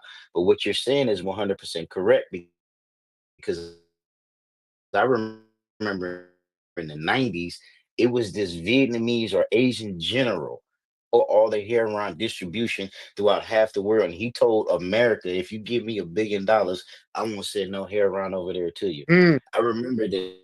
I remember this. You can Google it. I think it was in the 90s, and it tripped me out because he was laughing and he didn't give a f- and he said he told the president, come for me. You know what I'm saying? And he was a general. You know what I'm saying? Yeah, And that's people think that I just want to say this, and I'm gonna land my plane. People think these Asians are innocent. Yeah. I said when I first came on this app that when we come to this immigration, it's not the Mexicans that we have to worry about. It's the that are coming over here eating dogs and cats that we have to worry about. And I land my plane, T. Yeah, and also up there in the Bay, Twiz, it was a lot of them Asians behind them bipping crews who was bipping them cars up there too. I was hearing They the Kia boys. They the Kia boys. Yeah. You know what I'm saying? And not only that, you got to understand,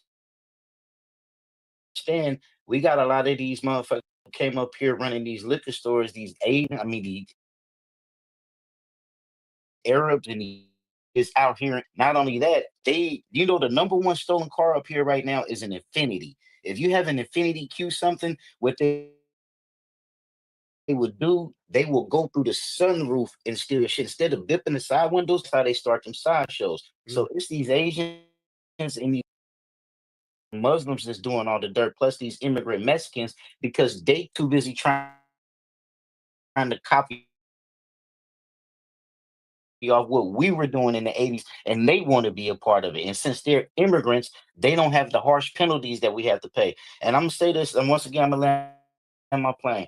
I'm very passionate about this immigrant shit. 21, when acting like they gonna turn right, so I gun it, they turn left, cut me off, broke my jaw, and I went down, damn near lost my life. So I'm very passionate about this illegal immigration shit and about them giving these license, and they can't even speak English, so they can't even read the rules of the road. You know what I'm saying? So I land my plane, man. Y'all have a good night. Man, respect to you, brother. I'm no longer mercy.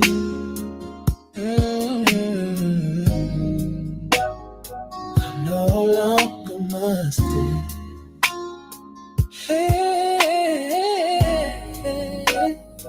I'm no longer mercy.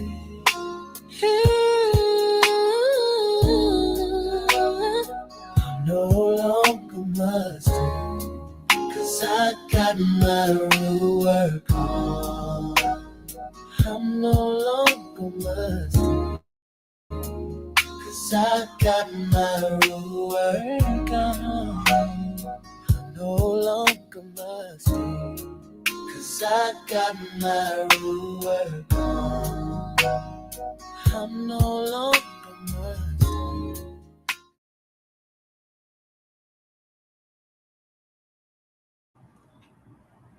Oh my god, these damn root work commercials are fucking hilarious. Alright, yeah, so there's no such thing as black crime, but they're gonna keep running with that narrative.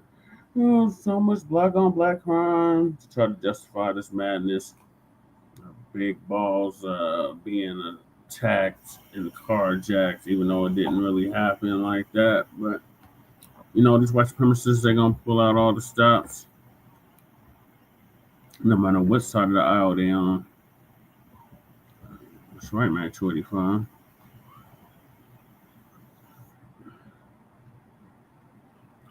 So, Phil's gonna give us an update on the DC police and the feds are violating the rights of Black Americans. Lawsuits are coming.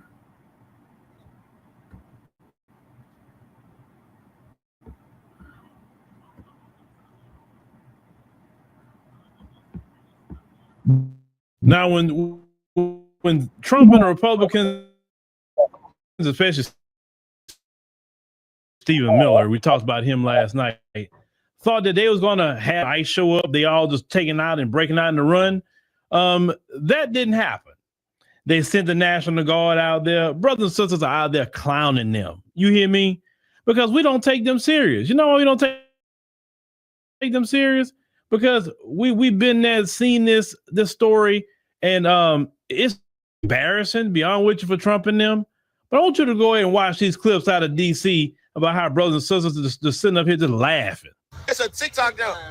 Hey, I don't know about in y'all city, but this how they pull up in our city on a nigga dick. These all police cars, y'all. Look, that's 3, 4, 5, 6. That was the big line. That's why I said. Y'all thought I was just capping. They always in the back right here, y'all. They always in the back. Bubba, look at Bubba. Hey, Bubba. Little buddy. All night. You got the camera in my mouth. You got the light in my face. What the fuck? We can do this shit all night long. All night. All night. Nah, you just ugly as shit. Why you crying? Why you crying? What's wrong? Well, I ain't do nothing to you. Why you crying? Why you crying? Look at him. Go ahead. Oh, all right. We got you, McGrew. Gentlemen, up on the sidewalk, please. You got the I got you, McGrew. I got you, McGrew. I'm just fucking with your swag, white shirt. I'm fucking with your swag. Them other niggas be looking all, you know what I'm saying? All stuck up and shit. I'm fucking with your swag.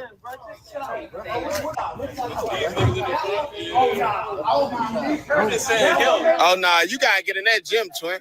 That shit ain't nothing. Oh, nah. You gotta get right, twin. And your ponytail little as shit. And you jive flat in the back. Hold, twin. You ain't nothing. You jive flat in the back. Oh, twin. Get right. Oh, you gotta get right, twin. You gotta do some squats, twin. Yeah, you gotta do some squats, twin. You jive flat as shit. Yeah, go ahead, man. Yeah, I'm gonna see y'all later, man. Y'all have a nice day, man. Enjoy the rest of y'all day, man. Go ahead, man. I'm gonna see y'all later, man. Y'all enjoy the rest of y'all day, man. Go ahead. Where the rest of them at? See y'all later, man. Enjoy the rest of your day, bro. Suck it in. Damn, twin, that what you on? Oh, nah, twin, that's a mean joke. You trying to run a nigga dick over? Damn. You mad because I told your man his little butt little as shit? You was a bitch. Nobody right here. It's nobody in the car. How are y'all just going to people's cars? How are y'all just going to people's cars? How you going to somebody? Nobody was over here by this car. Nobody was in the car. I got it. I got the key. I got the key. They used the little airbag thing because that's how they went in my car on M Street, and they not supposed to do that. It was nobody over here, nobody in the car, none of that. So how y'all just going to people's cars? Close that door. Y'all not supposed to just go in people's cars. Nobody was in the car. Nobody was leaning on it. None of that. Hold on, why y'all? No, because why are y'all going in the car? Back up. Back up, y'all. Okay, back up. Back up. Okay, don't touch me. Okay, you pushing me. Don't push me because we didn't touch y'all. Don't push me because we didn't touch y'all. We did not touch y'all. We're trying to figure out why are you guys are going in the car. Nobody touched him, and he's touching people, pushing people. So as you can see, that lawyers, if they look at some of these videos, they are rubbing their hands together like Birdman. They doing this here by them lawsuits because them cops going in their cars without no search warrant. See, they just didn't ask the right question. They say, hey, where's your search warrant to do that? You got to have a search warrant. You can't just go in our vehicles like that. And anything you find in there, 'cause that's the thing. If they don't have a search warrant and they find anything in your car, any kind of evidence, it's not admissible. But they didn't have a search warrant. No, the cop can't just walk up to your cars and go in them. That's violating all kind of rights, right? And that video, that last video was the one that really got with me. Is that one? Like, so I guess we just gonna be violating people's rights, and they just trying to look for something to lock black people up on. You understand? Well, here's the thing. Contrary to white supremacist belief, we're not criminals. That's why you're not finding anything. Even though you're breaking into black people's cars, you're not finding anything because we're not out here committing crime. I mean, among you, each other, you sit up here and say, oh, these black people out here committing crimes or whatever. Like, no, the majority of black people aren't committing crimes. We got some that's committing crime, but every community got people that commit crime. Now, the other brothers laughing at them police, you know, talking to them crazy. Why? Because nobody's committing crime. And so they're like, man, like, look, I'm going to go ahead and just roast these people. For what? Like, they have no reason to even be out here. None. And it's extremely sad and ridiculous how black people, you know, got to be dealing with this. But see, you know, we deal with these issues and just take it with a smile. And we know at the end of the day, we always going to outlast them. Always. They can never keep up that oppression like that. It's too costly, and it just don't even look good for optics. And then once Trump get his little 30 days, whatever he wants to do, then he gonna try to move on to something else to distract off of everything but them doggone Epstein files. He don't want to talk about them Epstein files, not at all. And all the people that support him talking about MAGA or whatever, well, where's some Epstein files? There's not no rampant crime in DC. Because it was so-called rampant crime in D.C., then where is it at? Where is it? Because I don't see it. I don't see nothing going on in D.C. like that. The last time I was in D.C., everybody was living their life. Brothers and sisters in the community. Y'all put all this money into police budgets and y'all stop crime? How is it that all the billions of dollars y'all give police departments and we shouldn't have no crime? You shouldn't take federal anything. No city should have crime based on the billions the police department get. So where is the money going? And have y'all noticed they never talked about doing a Doge to these police departments? Have y'all noticed that? Find out where all the money going. If they're giving billions of dollars to the police department, where is it going? Where is it going? Because clearly it's not going to crime fighting because you got crime in the city, right? So where the money going? I want you to notice that they did not do a Doge to police departments or even the military either to figure out where that money going. Because there's a lot of corruption in all this stuff. They just keep saying, "Oh, it's crime, crime, crime. Give us another $1 billion," and then the crime nothing happens with the crime. And they say, "Oh, well, crime is going down not because of the police. It's going down because people just choosing not to do it." The police have never been there to stop crime. That's why you can't sue them if a crime happened to you. Because they legally not there to protect you. But yet our tax dollars got to keep going to them. That's why brothers and them laughing at y'all joke. Because you're not doing anything, but just being in the way. But yeah, brothers and sisters, they violating all kind of rights. And y'all in DC, please get y'all lawyer together. Get y'all some lawyers and start suing these people for violating your rights. Sue them. Because they got to pay. Now, you may have a little pushback while Trump's in office, but you better believe whoever the next president going to be, you better get your bag. Trust me. Save them videos. Because they ain't had no search warrant. They violated all kind of rights. They can't have what they call illegal search and seizure. They can't do that. They got to have a search warrant signed by a judge to go do that. They can't just say, well, give us a search warrant to go search all the parking lot. No. That's not the way that works. They have to say, we've been surveilling this particular car and we want to search it. So give us a search warrant because of this evidence. They can't just go search everybody's car. That's not the way it works. So please, y'all, get y'all some lawyers. Because they violating so many of y'all rights right now. It's crazy. And I'll be suing that police department, every department that's out there searching. I'll sue and get your bag. I don't know. Sure, I'm surprised Benjamin Crump is not rubbing his hand together right now. All the rights are being violated in D.C. But y'all, please record what these police are doing. Because there'll be evidence in court that they cannot deny. That's right, Uncle Phil. Sue them mugs. Sue them. Like Uncle Phil said, get your lawyers together if you're in D.C., especially in Southeast. Sue these mugs for your violations of your civil rights. Like, this is ridiculous. These mugs is running up in people's houses, running up in black people's cars, searching without warrants. They need to have a search warrant. And like he said, if they don't have a search warrant and they find something, then it's going to be admissible in court.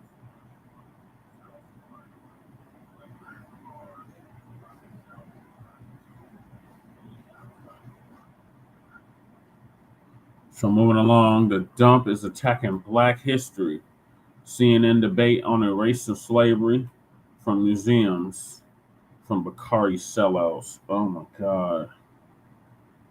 So I guess Bakari sellouts was on Abby Phillips on CNN, and they got into it with suspected white supremacists about Trump attacks on Black history. Fair use, fair freaking use.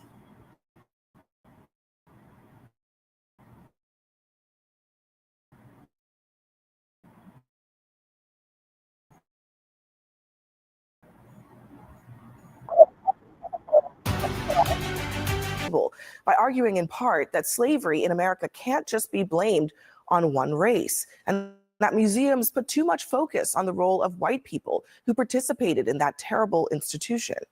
And now tonight, that same argument is being one of the reasons for his crackdown on Smithsonian museums is, quote, everything discussed is how bad slavery was. What we try to do on this program is create a platform for discussion and debate that reflects the very real differences that exist in this country. It's what echo chambers in our society fail to do, frankly. But on this topic, it's important to say objectively, slavery was indeed bad. It was evil, the nation's original sin. And it is impossible to understand the true history of this country without fully grappling with slavery's impact. Simply because of their birthplace and the color of their skin, the bodies and spirits of Black men, women, and children were exploited for profit and power. They were forced onto ships, bound by shackles and collars that ripped off their skin. One older man described it as iron entering our souls. Some chose to jump into the waters infested with sharks rather than feel that iron. Now, once they arrived on this very soil, they were forced to work by way of the whip, despite being starved, sleep deprived, threatened, tortured, physically and psychologically. They were auctioned off, humiliated, fearful, and separated from their families and their children. Black women and girls were raped and sexually assaulted. Many were brutally murdered and mutilated. Now, this endured for decades, centuries. And even in the places where slavery was not legal, institutions from our banks to universities were built on enslaved labor in both the North and in the South. And for many of the white Americans who did not personally own slaves, they benefited from a caste system that concentrated wealth and political power in their hands. So when we acknowledge the existence of Black people who operated George Washington's Mount Vernon or the Black hands that built the White House, we are acknowledging the existence, the perseverance, and the contributions of the souls that white supremacy sought to erase. Those people built families, they developed a culture, they were the keepers of the faith, cultivators of community. And they are the ones who deserve credit for forcing America to rid itself of the stain of slavery.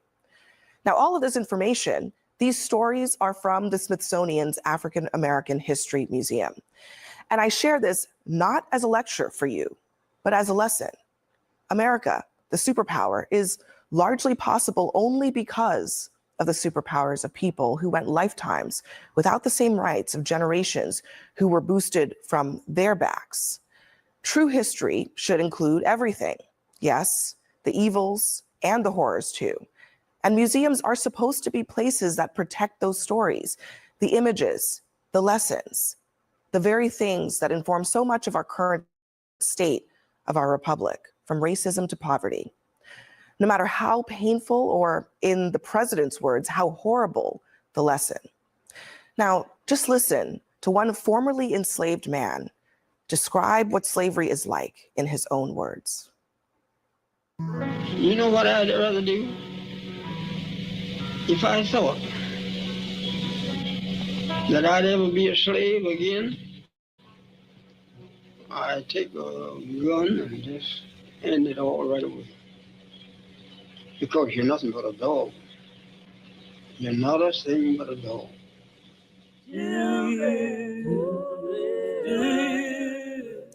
We are here in the studio with our panel, Leah Wright-Rigueur. I was actually surprised to see President Trump basically saying the quiet part out loud, that this review of the Smithsonian is not about even just something vague about reviewing history to make sure that it's fair.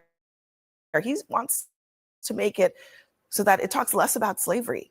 What does that say to you? Well, I think it's an effort. It's part of a larger effort to both sanewash and whitewash American history, and essentially erase all of the parts and disappear all of the parts that make Americans, that make President Trump uncomfortable, that feel distasteful, that are a reflection of the actual real and horrific parts of our history. And I find it a little ironic. You know, earlier today, as I was listening to some of the commentary, my first thought was, wait a second. I wonder if the president has actually ever visited any of the Smithsonian museums. And then I remembered that in 2017, he actually took a tour of the National Museum of African American History and Culture. Let me just play actually what he said during that tour. Listen to this. I had the privilege of visiting the National Museum of African American History and Culture right here in Washington, D.C. It's a new, beautiful Smithsonian museum that serves as a shining example of African Americans' incredible contributions to our culture, our society, and our history. It also tells of the great struggle for freedom and equality that prevailed against the sins of slavery and the injustice of discrimination. The work and love of the people who helped create such a masterpiece is a testament to the legacy of so many leaders it honors. So was it that he didn't believe what he read from the teleprompter as he recorded that video, or what? You know, I'm really struggling to understand in a lot of ways, particularly given that the tour that he took with director Lonnie Bunch was actually a reflection of really the mastery that and really the care and the patience that historians, that scholars, that curators put into the Museum of African American History and Culture. It is not just about the horrors of slavery, although it tells that very important story. It actually follows this really brilliant model where you move through the museum and it tells the story not just of enslaved Americans in America, but also of the resilience, of the triumph. And in doing so, it tells a story that is very much about democracy and about a quest for democracy and the way that Americans both built this country, but also the story and the narrative of like a truly American experience. And so for the president, I think, to just simply erase that and push that away tells it, particularly after praising it a few years ago, tells us that this is part of a much larger agenda. This is part of a much larger agenda to erase things. And I think the country uses to deal with and is really uncomfortable with. He said as much by ending this post with, "This country cannot be woke because woke is broke." He says, "We have to have the hottest country in the world, and we want people to talk about it, including our museums." Why is he equating talking about slavery with woke? Well, look, I think, let me just start this conversation by saying that my personal view is slavery was a reprehensible institution. I agree with your words that it was our original sin. We also fought a war to eradicate it and to get over it as a country. And that was a necessary thing that happened, and a lot of people died, and we did eradicate it, and that's a good thing. I think what he's asking is, in our museums, what defines us? Are we going to be defined by the worst moment or the worst institution or the worst mistake we ever made? Or are we going to be defined by what we've done moving forward to get over it and to become the greatest nation on the earth?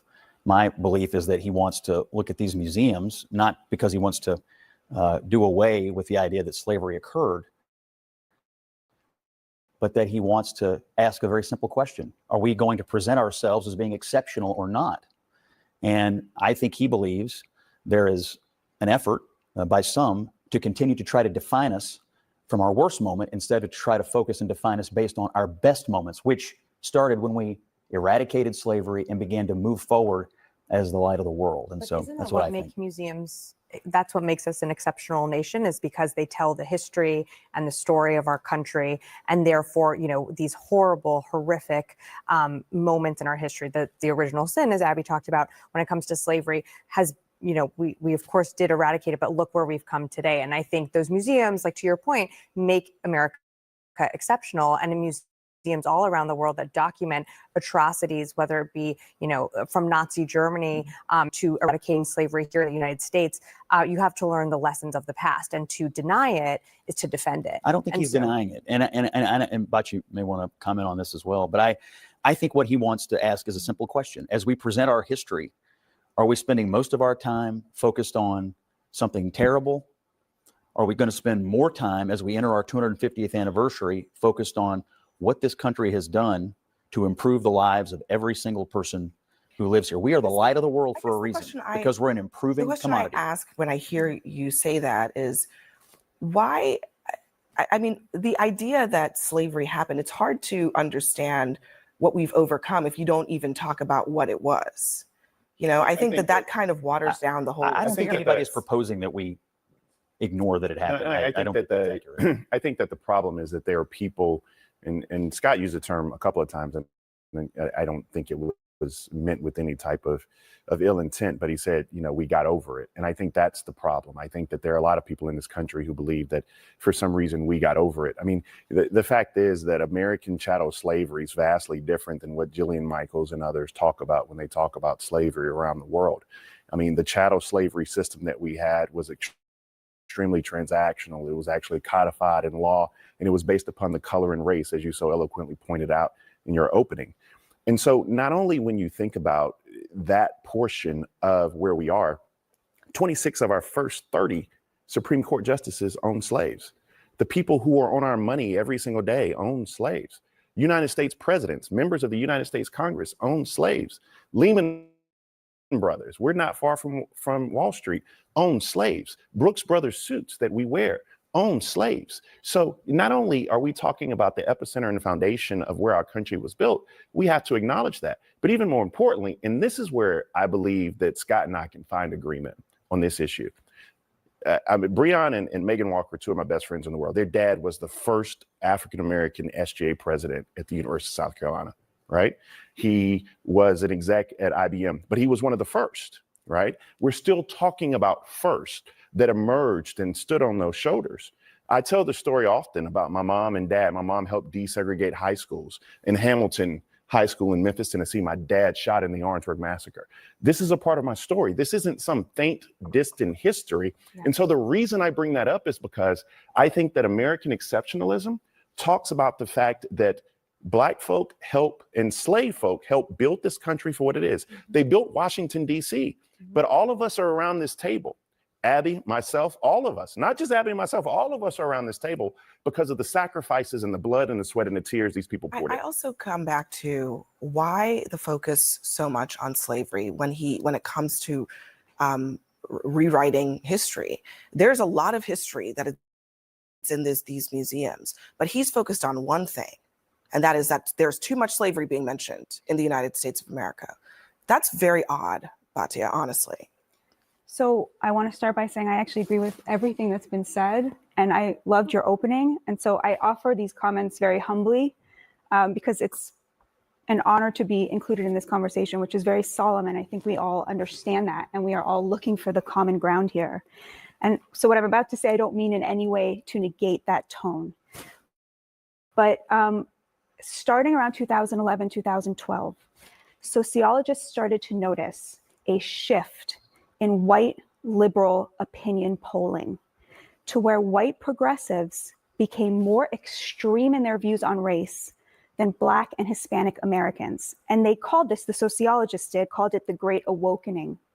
And when they postulated, where did this come from? Why did white progressives suddenly start obsessing over race in a way that was actually far to the left of where Hispanic and Black Americans were on this issue?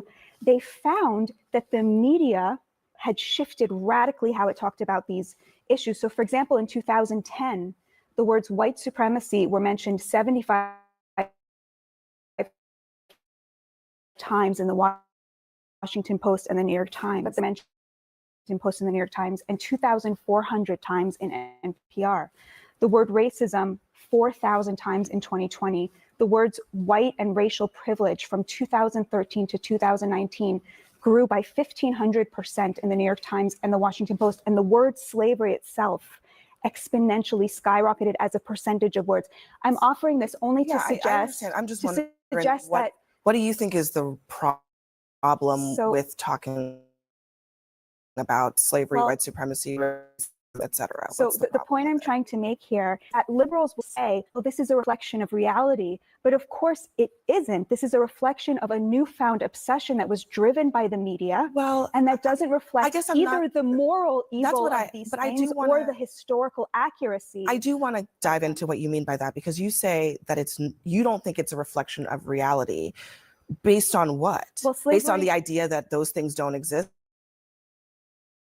That Based white on the supremacy idea doesn't that- exist, racism doesn't exist, that we shouldn't be talking about Based it on the anymore? idea, obviously all things I think are evil, but there's not more slavery now to the tune Yeah, of but I think part of the that's problem, 100% than there was Batia, is that in the respectfully, that's hold on a not second, Bakari. Part of the problem is that back, not that long ago, in the 50s, 60s, even beyond that, when there was actual Jim Crow happening in this country, people were actually treating Black people as second-class citizens. We weren't talking about those things at all. But in those words were 2013 virtually never mentioned. Abby, you don't so is think that 2013 better? Was it better you're then, missing, respectfully, or was you're it missing- worse? You don't you're think that missing the- 2013 is the same as the 1960s, But you're missing, right? respectfully, and I've had this debate Do many you times. really think that there's as big a difference But between the but we're missing. 1960s I don't. We're missing That's the not my point. My Okay. point is that the use of the language Mhm. in present day, or the use of the language back when racism apparent every single day in the streets of America, doesn't reflect really anything except perhaps a better awareness of the reality that we live in. As I think the country was more racist. That's not. I didn't say.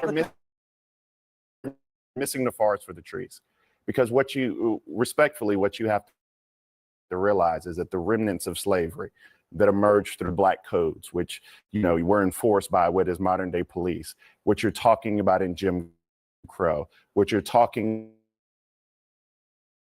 about in the civil rights movement, those fights, they weren't even Georgia or in every gave up so that African Americans could get in the primary system. When you talk about hearing Eliza Biggs, who actually were the founder for Brown versus the Board of Education, when you're talking about Sarah Mae Fleming, who sat down on a bus before Rosa Parks, you're talking about the foundation of where we are today. And you see those remnants of injustice even as we sit here today. You have a quarter of shame in South Carolina. Scott just was in South Carolina along the I-95 corridor where Black and brown kids go to school. Their heating and air don't work. You have hospitals that are shut down. You have redlining that affect Black people today. You have USDAs, right? The Farm Subsidy Program, which wasn't allocating funds to Black people. So yes, although you might want to say, and one of the most amazing things about Barack Obama was that we believed we were in this post-racial society. We are not. And so my point to you is that every ounce of change that we've ever had in this country has been because Black blood flowed through the streets. You don't have the 64-65 Voting Rights Act without the Edmund Pettus Bridge. You don't have the Voting Rights Act. You don't have Fair Housing Act without King being assassinated. We don't even take the Confederate flag down without 9 people being killed in a church, right? We don't talk about criminal justice reform without a Black man being killed in the streets.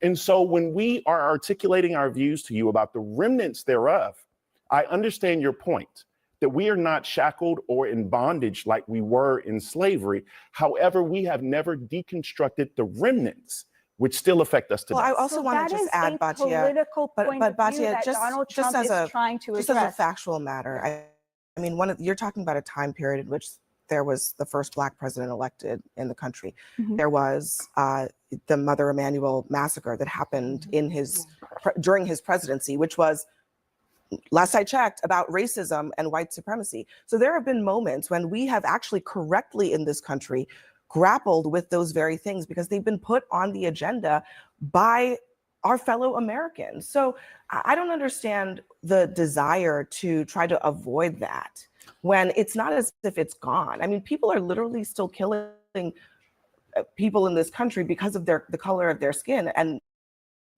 suddenly we should just move past it? I think we've had more than just moments where we have had massive leaps forward in the way we treat each other in this country. I mean, I agree with Batia.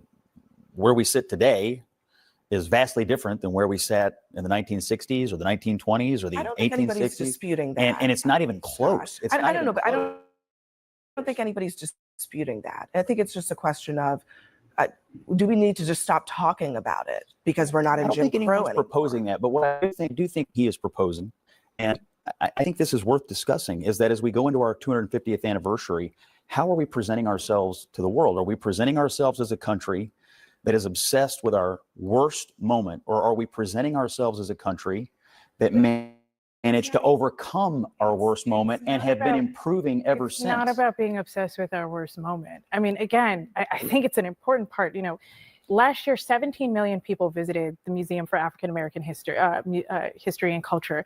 And I think that's an important number because part of what they saw was that this was a story about African American resilience. This is a story about community. It is a story about democracy and triumph, but it is also a story about two parts of the same coin that you can't have. And I think this to Bakari's point, that you can't have that story of resilience. You can't have that story of expansive democracy without understanding how it happened and how we got there. You can't erase slavery. Well, it's over and done with, and now we're not going to talk about it. A quick moment, though, on Donald Trump's role in all of this, because I think that kind of gets glossed over. I mean, the idea that the president is saying that he is going to have his attorneys go through the museums the same way that he did the colleges and the universities is, as far as I can tell, not something that we've seen in this country in a very long time. And it's also something that deserves to be pointed out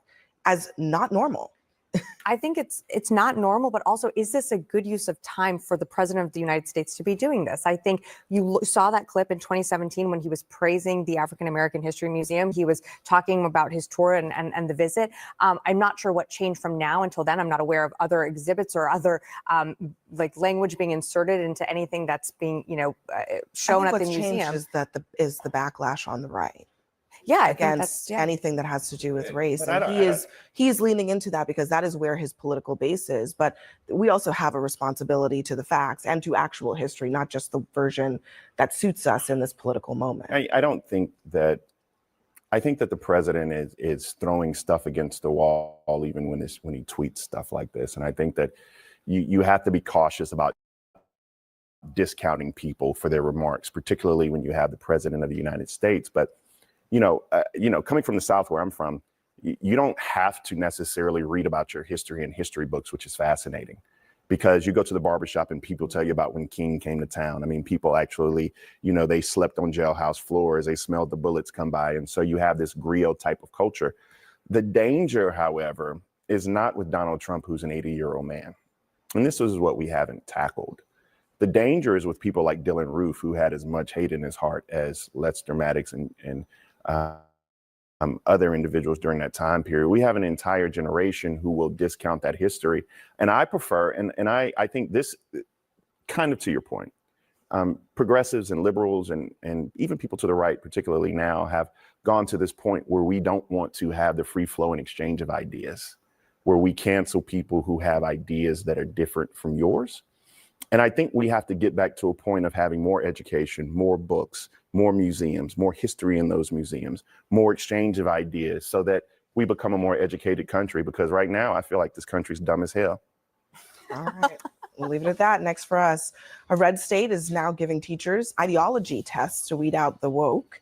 Here are some of the questions that they're going to be asked. Plus, more Republican governors are sending their own troops to Washington, D.C. tonight to join Trump's takeover of the city. We'll debate that.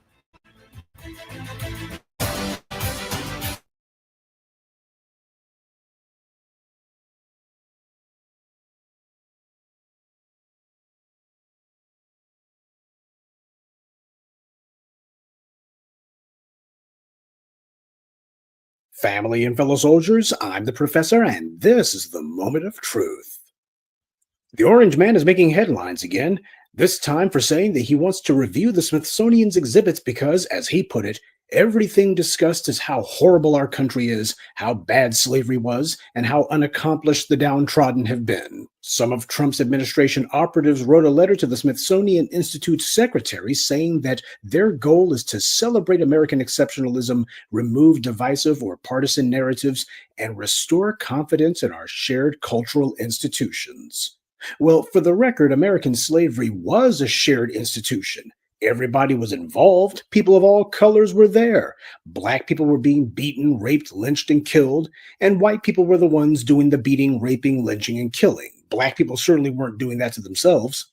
And this went on for hundreds of years. And all these other groups, they were also involved. They helped to uphold slavery too. Everyone from the Native Americans to the Mexicans and the Asians and such, all of these people were slave owners. All of these people were slave catchers. All of these people were supporting the peculiar institution. So American slavery was a shared cultural institution. What people resent is when you talk about what part everybody had to play in it. No matter what phony outrage you get from the white media on this issue is, the truth is they're loving it. Donald Trump is bad for democracy, as Molester Moonves said, but he's great for ratings because people are actually engaged with their favorite pretend news channel. He gives the talking heads plenty to talk about, but for anyone with an IQ higher than their shoe size, there's not much thought going on. Now, what is Donald Trump really up to? What's his real game here? He's been in the past praising Black History Month, at least in the past. This year, though, he was reported as wanting to remove Black figures from the Department of Defense's historical commemorations, but then he backed down on that. Donald Trump's racism is real, especially when it comes to Black people. And so is his desire to bury the Epstein Files scandal under a mountain of other headlines, which hopefully have nothing to do with Epstein. Ginning up controversy has also been an effective way for Trump to make the white media look the other way while he barrels through more of his so-called agenda. All of it being done under cover of chaos. At this point, you can't even say that the white media is being played like a fiddle. They're not. They know the orange man's game and they love to play it because it benefits them too.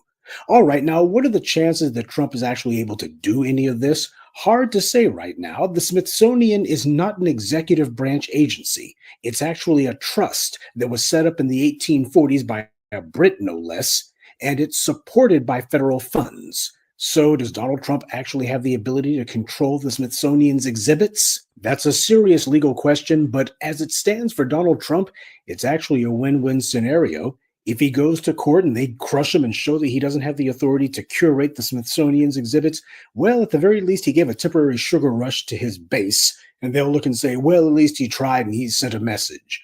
On the other hand, if it's litigated in court and a judge actually says, well, he does have the authority to curate the Smithsonian's exhibits, well, then he can look at his base and say, see, I'm getting things done. It's not going to change their lives, but it's not meant to. It's meant to change Trump's life by getting attention off of Epstein.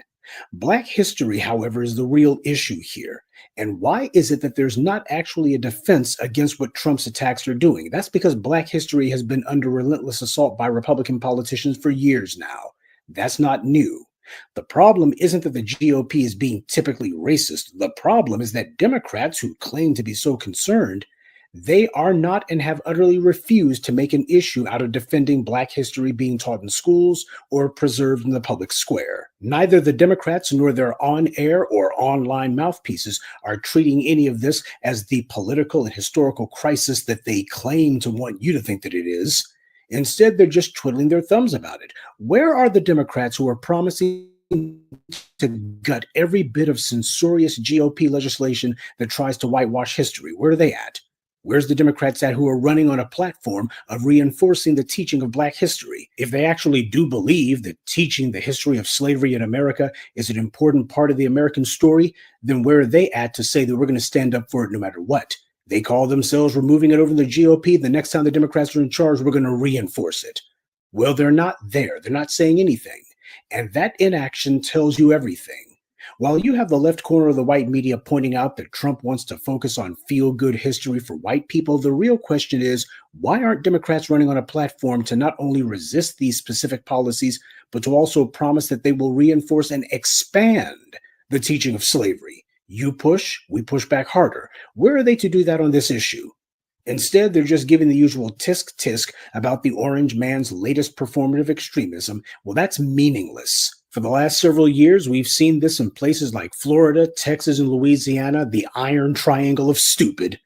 Democrats just let trash like DeSantis do whatever he wanted, and Democrats did nothing to retaliate or to make reversing these policies a key part of their party platform.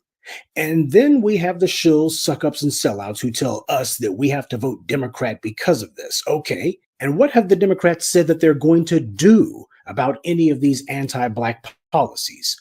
Donald Trump hasn't removed any exhibits from the Smithsonian or anything, but if he does, will Democrats promise to restore them and promise to expand them? By allowing attacks on Black history, Democrats are also giving a wink and a nod as the historical basis for reparations and our other social justice claims are also under attack. Democrats are doing that deliberately. No matter what they may say publicly, they do not want to have to do pathetic gestures like housing vouchers and all of the other phony reparations gestures that they've done, because the grassroots isn't fooled by this. And the more that the Democrats pretend to do reparations, like the giving back of Bruce's Beach, etc., the greater the chances become that they will eventually be forced into a real debate about doing real reparations. So Democrats want this issue to be buried altogether. And that starts with letting the Republicans do the dirty work of burying the history. Democrats are fully in favor of that. And on a side note, you got one of the main tethers in the Congressional Immigrant Caucus, Richie Torres. He was acting like he was standing up to Jillian Michaels on CNN. What a joke. You got a tether calling himself speaking about American slavery, which nobody in his lineage had anything to do with. And he himself, you can count on one hand the number of times he's even talked about the issue. But this is who the white media puts on camera to stick up for teaching slavery in America's museums. End of rant on that one. But the point is, I'm not seeing anything from the Democrats but the same old shaking their empty heads and saying that mean old Trump, and this is why you need to vote for Democrats. Well, over here, we don't vote for nothing. I need to know what I'm going to get for my vote. You got to tell me. And what the Democrats have told me is nothing. Democrats are so dedicated to doing absolutely nothing for Black people, to maintaining the policy of benign neglect. They're so dedicated to making sure that they don't even mention us, that even when talking about preserving slavery exhibits in the Smithsonian, Democrats don't dare say that they're going to lift a finger to preserve Black history. 3 generations ago, both parties embarked on a strategy of benign neglect. And this is what it looks like. This is what it is. That's the reason why back in 2015, in the dying days of the Obama administration, just before the election that Hillary lost, at the height of the BLM protest, there was that leaked memo from the DNC that was made public, where they were telling Democrat politicians how to dodge and evade the demands that were coming from these activists. Quote, listen to their concerns. Don't offer support for concrete policy positions. There it is. Pretend to be sympathetic. Let these little Black people here tell you their concerns, but don't offer to support anything. They tell you a policy that they want, do not promise to support it. This is benign neglect. Pretend to be sympathetic, but in reality, you're just waiting for them to finish speaking so that you can go reassure the local police union that they're going to get as much money and guns to kill Black people as they want, and that there will be no laws passed to finally rein in these savages. And these were the people who were putting on kente cloth after George Floyd was murdered, and who told you and me that they care so much about Black people and their hearts bleed for us. Oh, they're just so anti-racist, right? Well, as Noam Chomsky said, it's the most sophisticated form of propaganda when something presents itself as opposition, when in reality it's actually support. The Democrats' position is actually no different than what you would expect from a so-called moderate, quote-unquote, Republican. And I know that in the GOP, moderate is a loaded term, but by that I mean a Republican who doesn't immediately start defending slavery in the first 5 seconds. That seems to be what qualifies as moderate in the GOP these days. But if you talk to a Tim Scott or a Darrell Issa about police violence, those guys wouldn't lecture you about police do a dangerous job, but if you told either of them that there need to be policies put in place to punish the police and to remove qualified immunity, those 2 guys wouldn't so much as even hint that they would ever support anything like that. They would politely listen and then tell you that everyone's opinion has value, etc., and they want safer streets and police need more and better training, etc. But they're not going to say a thing about any actual policies. Now, how is that any different than what the Democrats do? If you're not talking about punishing the police, if you're not pushing legislation to do that, if you're not instructing agencies that you want that done, then you're just wasting our time. And the same thing goes for these GOP attacks on Black history. Democrats have had several years and successive controls of Congress to show what they'll do on this issue at both the federal and state levels, and they won't even take a stand on it. Where's even one Democrat at to promise to yank federal funding from any state or school district that removes Black history or tries to whitewash it, or tries to otherwise defend slavery in any shape, form, or fashion? Where are they at to do that? Where's the Democrats who will use the power of the purse and every federal office they have to punish Republicans for these kind of maneuvers? They've had several years to do it and haven't done it anywhere, not even once. That's how you know the Democrats are actually in favor of these moves. The two major parties are both wings on the same white supremacist vulture. Republicans do the dirty work that Democrats can't. When Democrats get in office, they just start telling black folks all the things they can't do for us. Now, two good things will come out of all this. First of all, people are going to see that white supremacy is on the march and that they cannot wish it away or hit the political snooze button by voting for Democrats or try to ignore the bad guys into disappearing. You're going to have to actually fight them and get off your butt and do that. Secondly, people are seeing that Democrats aren't going to do anything about these Republican attacks, and that's going to have people looking at the Democrats with fresh eyes for the first time in their entire lives. Democrats will yell about how mean Republicans are, but not one of them will talk about crafting policies to punish the GOP for it, or about reversing these policies. They'll try to BS their way past the voters with a bunch of hot air and empty rhetoric. That's what Kamala Harris tried to do. On everything from reparations to punishing police to the genocide in Gaza, she would express phony sympathy, but she wasn't about to take a concrete position, especially not for the policies that the grassroots voters are demanding. Oh, I'm sorry. In actuality, she did take a solid position on reparations. She said, I'm not going to do anything that's only going to benefit black people. No. And she wasn't alone. Bernie Sanders said, reparations, that's not feasible. Elizabeth Warren, she said, reparations for what? So the Democrats have taken concrete policy positions on reparations. They are solidly against it. And if they're against reparations, which they are, that also means that they're solidly against teaching the historical basis for reparations. They too would like to see the issue of slavery fade from the American consciousness, because the Democrats, like the Republicans, also hope to escape reparations. Now, they can't say that publicly, but they don't have to. They let the Republicans say it for them. Democrats have made it crystal clear that the people will have to force changes onto the system, and that Democrats will do nothing to help. And if that's the case, then what the hell will we look like voting for them? You want to make the orange man the bad guy here? That's fine. That's his brand, and I got no problem with heaping scorn on him. My question is, who's the Democrat hero that you're supposed to be counting on to come to the rescue? Which one of them has said that they're even going to? Because if you're really going to overlook that fact, then Donald Trump's not the only one desperately trying to forget the past. Good day, and be one. I'd like to take a moment to mention some of our contributors: Chris Baker, D. Sherrod, E. Rock, Jacques Hargett, and Julia Ragland. Salute to them, and thank you to everyone for listening, liking, and sharing this message. Black empowerment only exists because of you.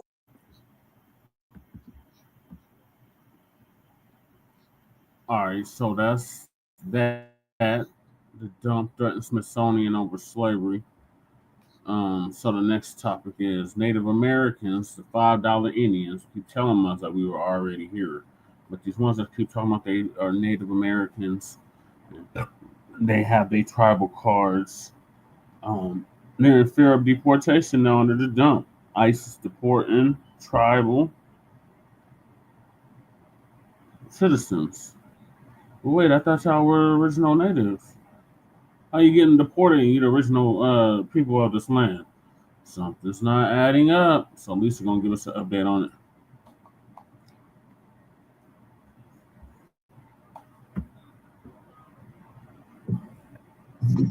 Shalom, family. Good to see you all here. This is my final live stream today. I did 4. Man. Okay. So, y'all, I am going to talk about what they label natives, which we now know they are not natives in this land. When they came across the Barren Straits, people were already here. And I can tell you those people were very melanated. In fact, a video today, it was real interesting. It said these are pictures that were hidden about the true natives of the land. And let me tell you, every single picture was melanated people. They were not anything else.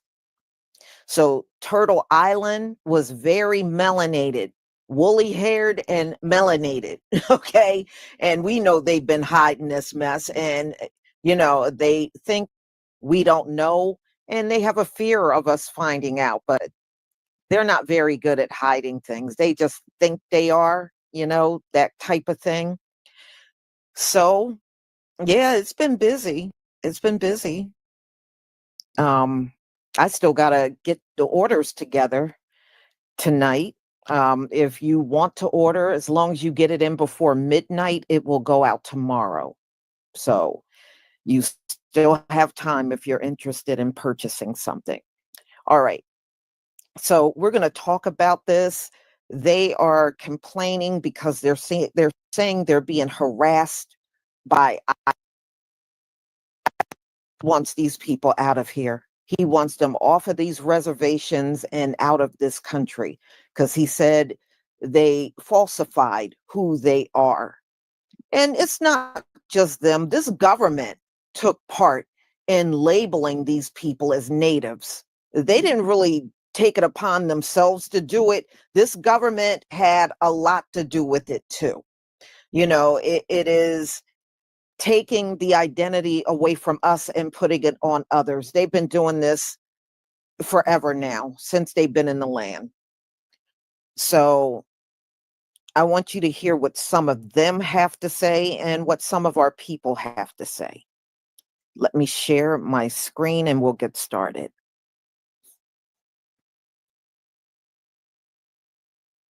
Give me a 1 if you can see my screen.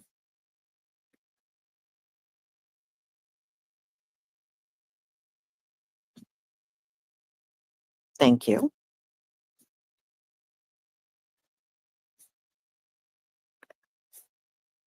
But what I know and what I've heard and what I've seen is that the GOP is trying to say that birthright citizenships of Native Americans isn't a real thing. That we were not here, and so it's not our right just to be a citizen of America because, pause, now I'm hearing because we actually came from Siberia and we weren't always here. So that's what I'm getting at, is that there's a lot of different places I've heard in right now up north, people's reservations are getting split in half and some are being sent to Canada. How is that possible? I don't really know. The Siberia thing, I don't know. I'm just reading comments and this is what everyone's saying is we weren't from here. We're not the first ones here. Okay, I wasn't here years and years and years ago, so I can't really tell you, but from, I don't know, just history in itself, I don't know where the hell we're all going to go. So be it. I mean, turn up in Siberia, I guess. All my natives are just going to meet me there. We're going to have a big old party in 49, It's probably what we're going to do. So you mean to tell me that you got so-called Native Americans who are sitting around complaining, talking about their relatives are being deported and they are being misidentified and that they are scared and need to travel around with their tribal IDs with them?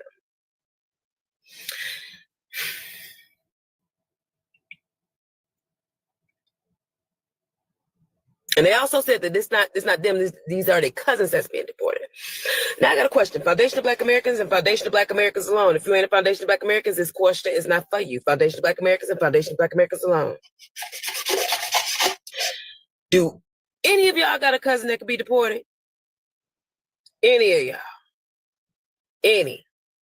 I don't speak too fast. Do any of y'all got a cousin that could be deported? Also, correct me if I'm wrong. How can they mistake you or somebody? This reminds me of that Jesus story. When I was little, this is how I knew Christianity was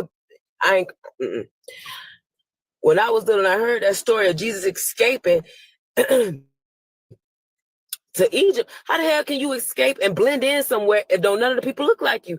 Didn't make no sense. However, he could run to somewhere and blend in if all the people look like him.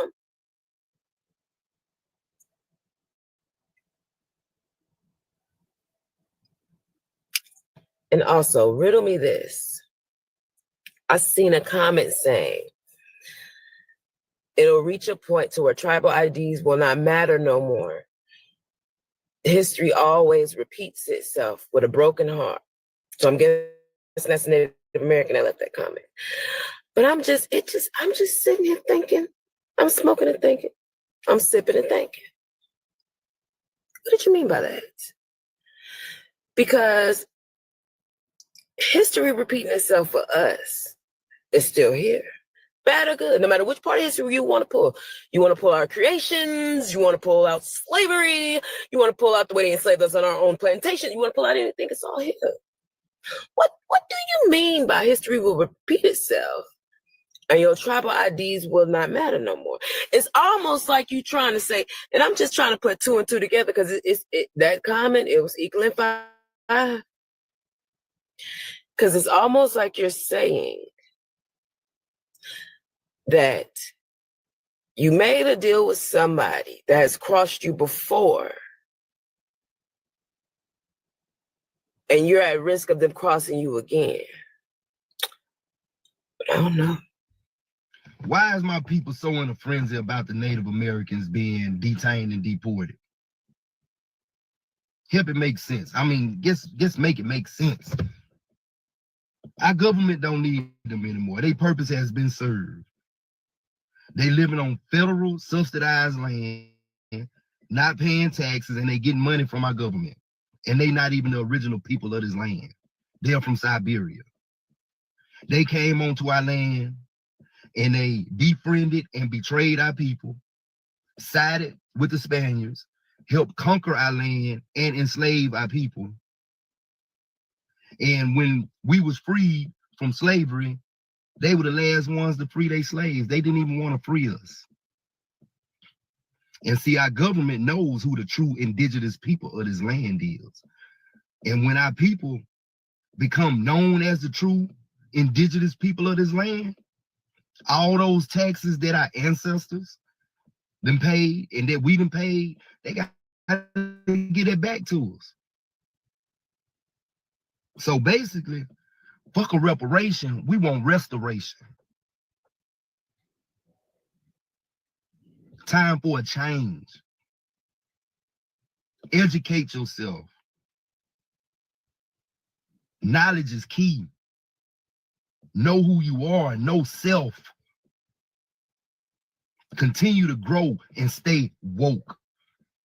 And I have a nice day.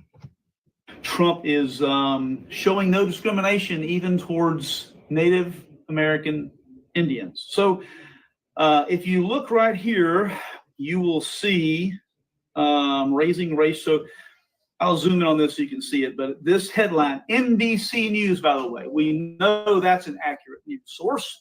NBC News says Trump immigration raids snag U.S. citizens, including Native Americans, raising racial profiling fears. We know that's accurate, right? So as y'all know, and for those who don't know, the Native American people are currently being deported.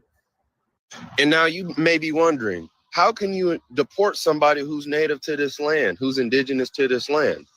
And I got one simple answer for you. They're not. See, the Gov paid and brought them over here to cosplay as the actual indigenous people. And I know a lot of y'all aren't going to want to hear this, but the actual indigenous people are Black people. And let me be clear, Black Americans.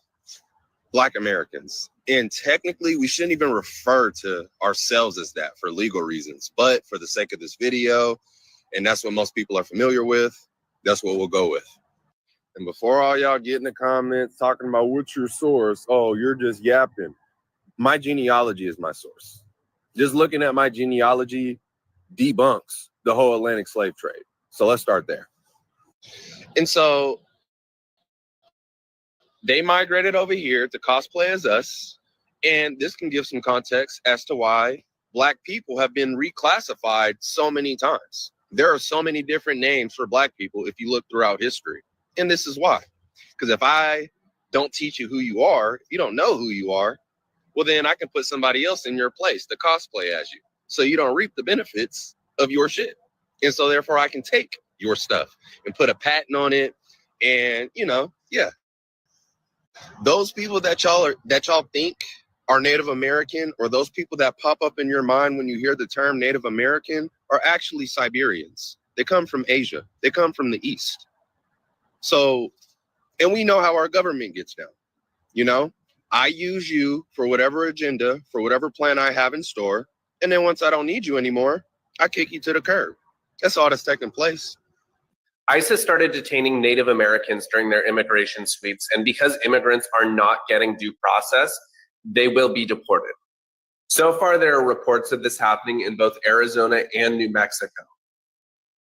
And the majority of those detained have been from the Navajo tribe. But as the immigration deportation efforts continue to expand to other states, such as California, this will happen more often and affect more Native American tribes. Without due process, they are unable to verify that they are in fact citizens of the United States and will therefore be deported from the United States. Where they will be deported to, who knows? But it's very clear that under the Trump regime, his goal is to create a white Christian ethno-state and remove anybody who does not fit that description. The Native Americans were here first. America's a melting pot of different cultures, races, and religions. And the fact that MAGA claims that they are so American and patriotic is a fucking joke. This is one of the most un-American things to happen in modern American history. We have some big news right now. NBC News has confirmed that as part of Donald Trump's mass deportation raids, ICE agents have snagged American citizens along with Native Americans, and racial profiling fears are growing because of it. According to NBC News, the Navajo Nation office has been flooded with calls from tribal members living off reservation, with many saying that they have been questioned as part of ICE raids. Navajo Nation citizens are American citizens. And the Navajo president has even confirmed that there have been negative and sometimes traumatizing encounters between ICE and Navajo Nation citizens. Newark, a U.S. military veteran who's an American citizen, was detained for a period of time because of an ICE raid. In New York, a warehouse manager who's a U.S. citizen has been detained for a period of time. With more raids to come, this will likely only increase. If you're watching this video and you are fearful, carry your identification with you and go to the ACLU's website to learn more about what you can do if an ICE agent does approach you and you are a U.S. citizen, for example. As always, comment below your thoughts, spread the word, and follow along on here and on my other social platforms linked in my bio.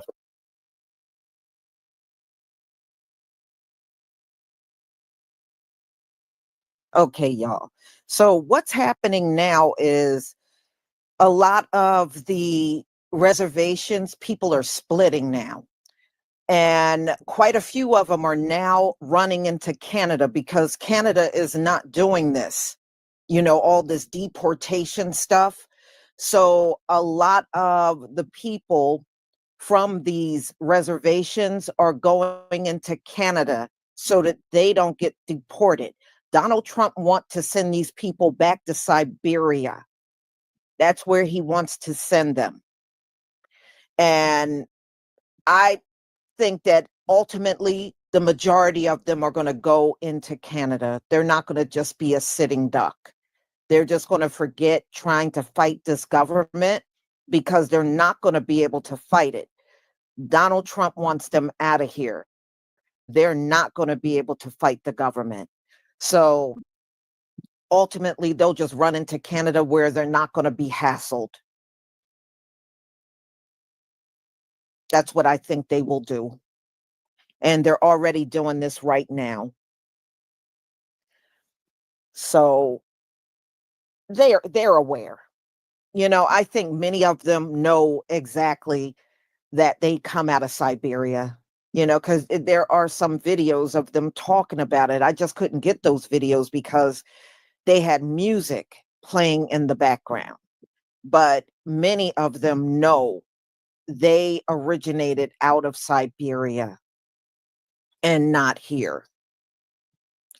You know, which goes to show you that since Trump has been in office, he has studied this stuff. He knows. That's why he knows the 14th Amendment applies to us. And I always thought it was odd that we got citizenship long before these alleged natives.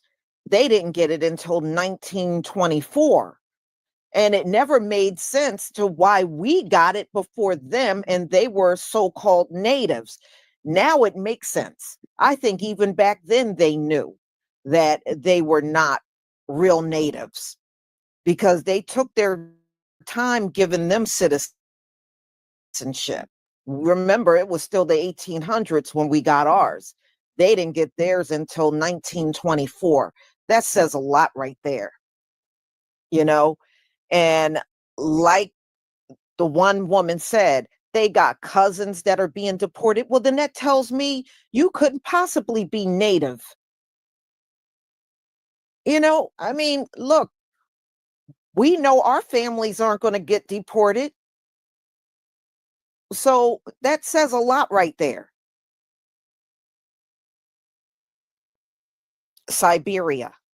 Donald Trump wants to send them to Siberia, where they came out of.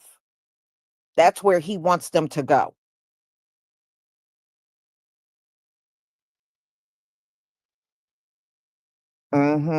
Yeah. I mean, look, yeah, you're right. They got all kinds of reparations multiple times, not just one time. They got reparations multiple times. And they got their own land, which are the reservations. They have done a crappy job in taking care of the reservation. Even if it was crappy, they could have made something decent out of those reservations if they wanted to, and they didn't. They just sit there and they live in them houses that look like raggedy shacks. I don't know if any of you have ever viewed some pictures from those reservations.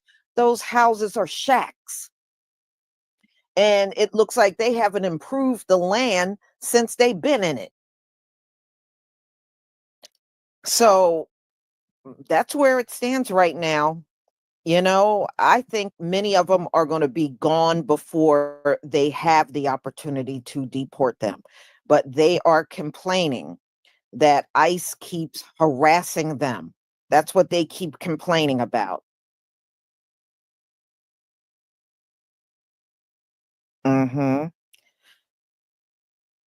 So if their cousins are being deported, so what? Are y'all got some connection with the Latinos or something?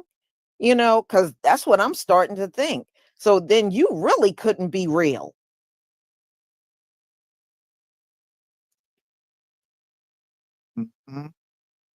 Boy, this place is a trip. They did everything to confuse people so that you would never know who the real true owners of this land are. That's what they did. They just did all this confusion, hoping that nobody will ever figure out who the original owners of the land are. And I knew it had to be us because look at how many times we have been reclassified. Multiple times. And no other group has been reclassified like we have been. It says a lot. It says a lot.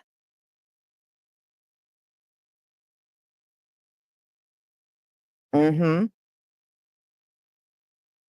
anything, they need to get their money back. They need to get a refund. You gave money to people that never really deserved it.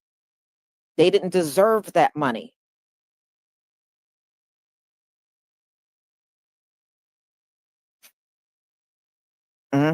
Oh, yeah. I saw when I was shocked when I started seeing pictures that came out of those reservations.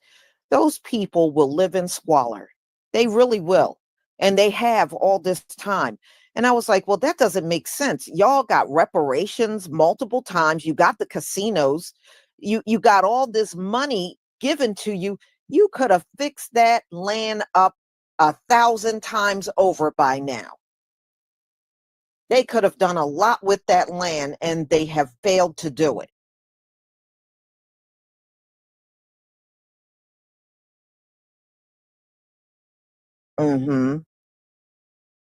So, I mean, that's on them. They squandered their time. That's on them.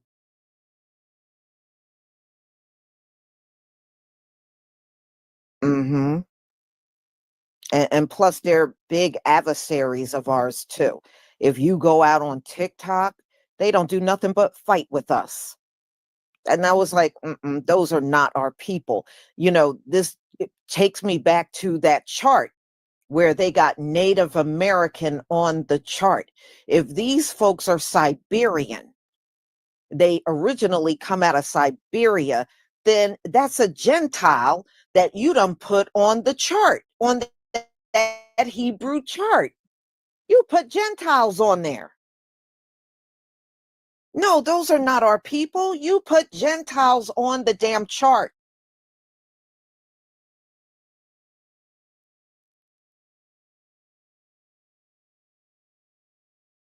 And they're still using that chart, by the way, y'all. They're still using it. And they're saying these natives are people, and the natives are over there talking about they gonna sue Black Americans for, if you go on TikTok, you'll see the videos. They're gonna sue Black Americans for claiming we are indigenous. They're gonna sue us. Does that sound like your brethren? I'm serious. Does that sound like your brethren? They're no brother of mine. That's why I said they put Gentiles on the chart. And how is that going to go over with the Most High? You have been pushing that chart and listing Gentiles and saying there are people.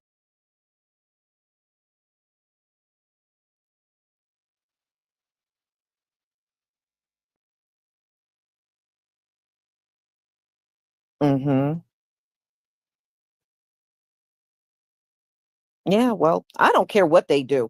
All I know is if they take it to court, then they're going to be forced to reveal who they really truly are, right? That's going to make them, they're going to have to prove in court how they are indigenous to the land. They're going to have to prove it. So let them go to court and prove it. Good. And maybe we can get this thing resolved once and for all. That's the way I see it. Well, I tell you what, they got a deep hatred for us. If you go over there, everybody does. You know, if you go on TikTok, every damn group over there is fighting with us. Every single one.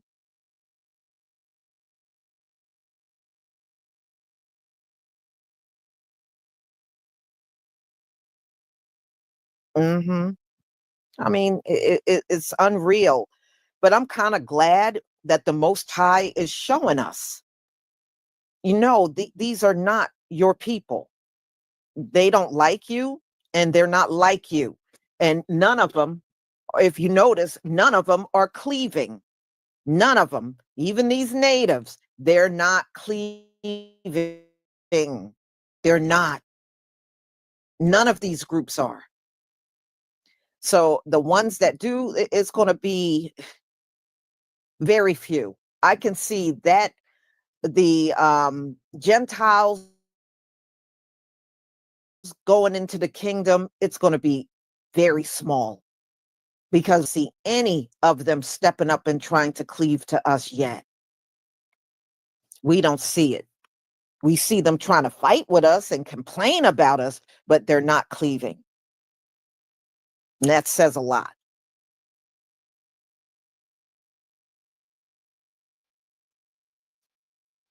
Yeah, well, a lot of the Latinos try to say they're indigenous. And now many of them are trying to lie and say they were in the land when slavery was going on. And that's a lie. They were not in the land. They were not in the land, but they're now trying to lie and say they were. That's why they were complaining when the movie Sinners came out, and they were like, well, where's the Latinos? There were no Latinos in the land back then. Y'all might have been out west, but over here on the East Coast and the Southeast, y'all weren't here. You were not here. You might have been in places like California, Arizona, places like that, but you were not. When you go look at the census, there were no Mexicans over here on the East Coast and in the Southeast. They were not here. They were not here. And they're not in the census at all. But I find it hard to believe that these folks are Israelites and they can't even stand the melanated people that are really Israelites. But that you're going to, maybe you should explain that. I mean, I know that we have our differences, but their hatred is right up there with the Latino. Seriously, I would say it's equivalent to their hatred for us, these natives. Well, Siberians.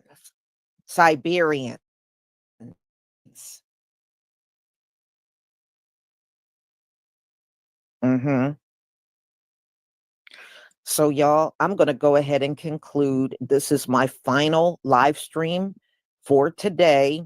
I am looking at a couple of stories that I might do tomorrow, but I'm still looking.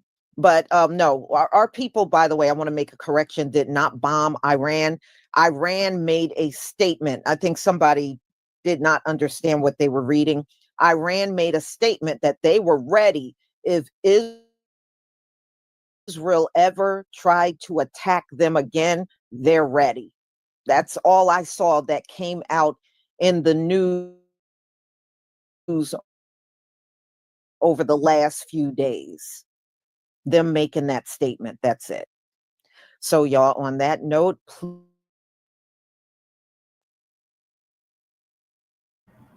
Thank you, Lisa. We've been saying this for decades, that we the original people here, and now we're seeing it in full fruition. So shout out to the dump for getting these mugs up out of here. Send the masters back to Siberia. I'm so sick of these so-called goddamn natives. Them mugs talking about they is the original people on this land. That's a goddamn lie. And like Lisa said, they didn't get their citizenship till 1924. We got ours in the 1800s. So who's really telling the truth here?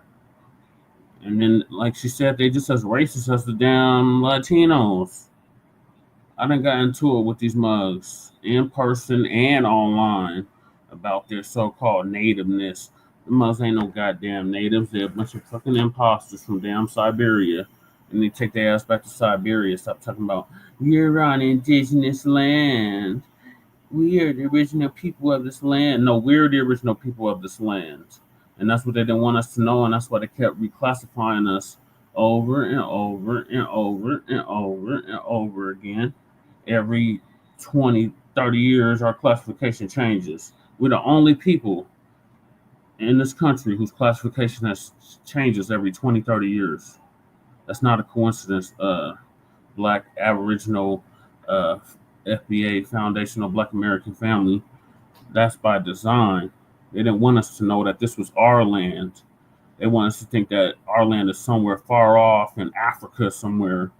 And really, our land is right here. And like I've stated numerous times, I have Aboriginal lineage in my family. My grandmother was Blackfoot Indian. So, on my mom's side. So it's like, what the hell are these people talking about? But yeah, get these mugs up out of here.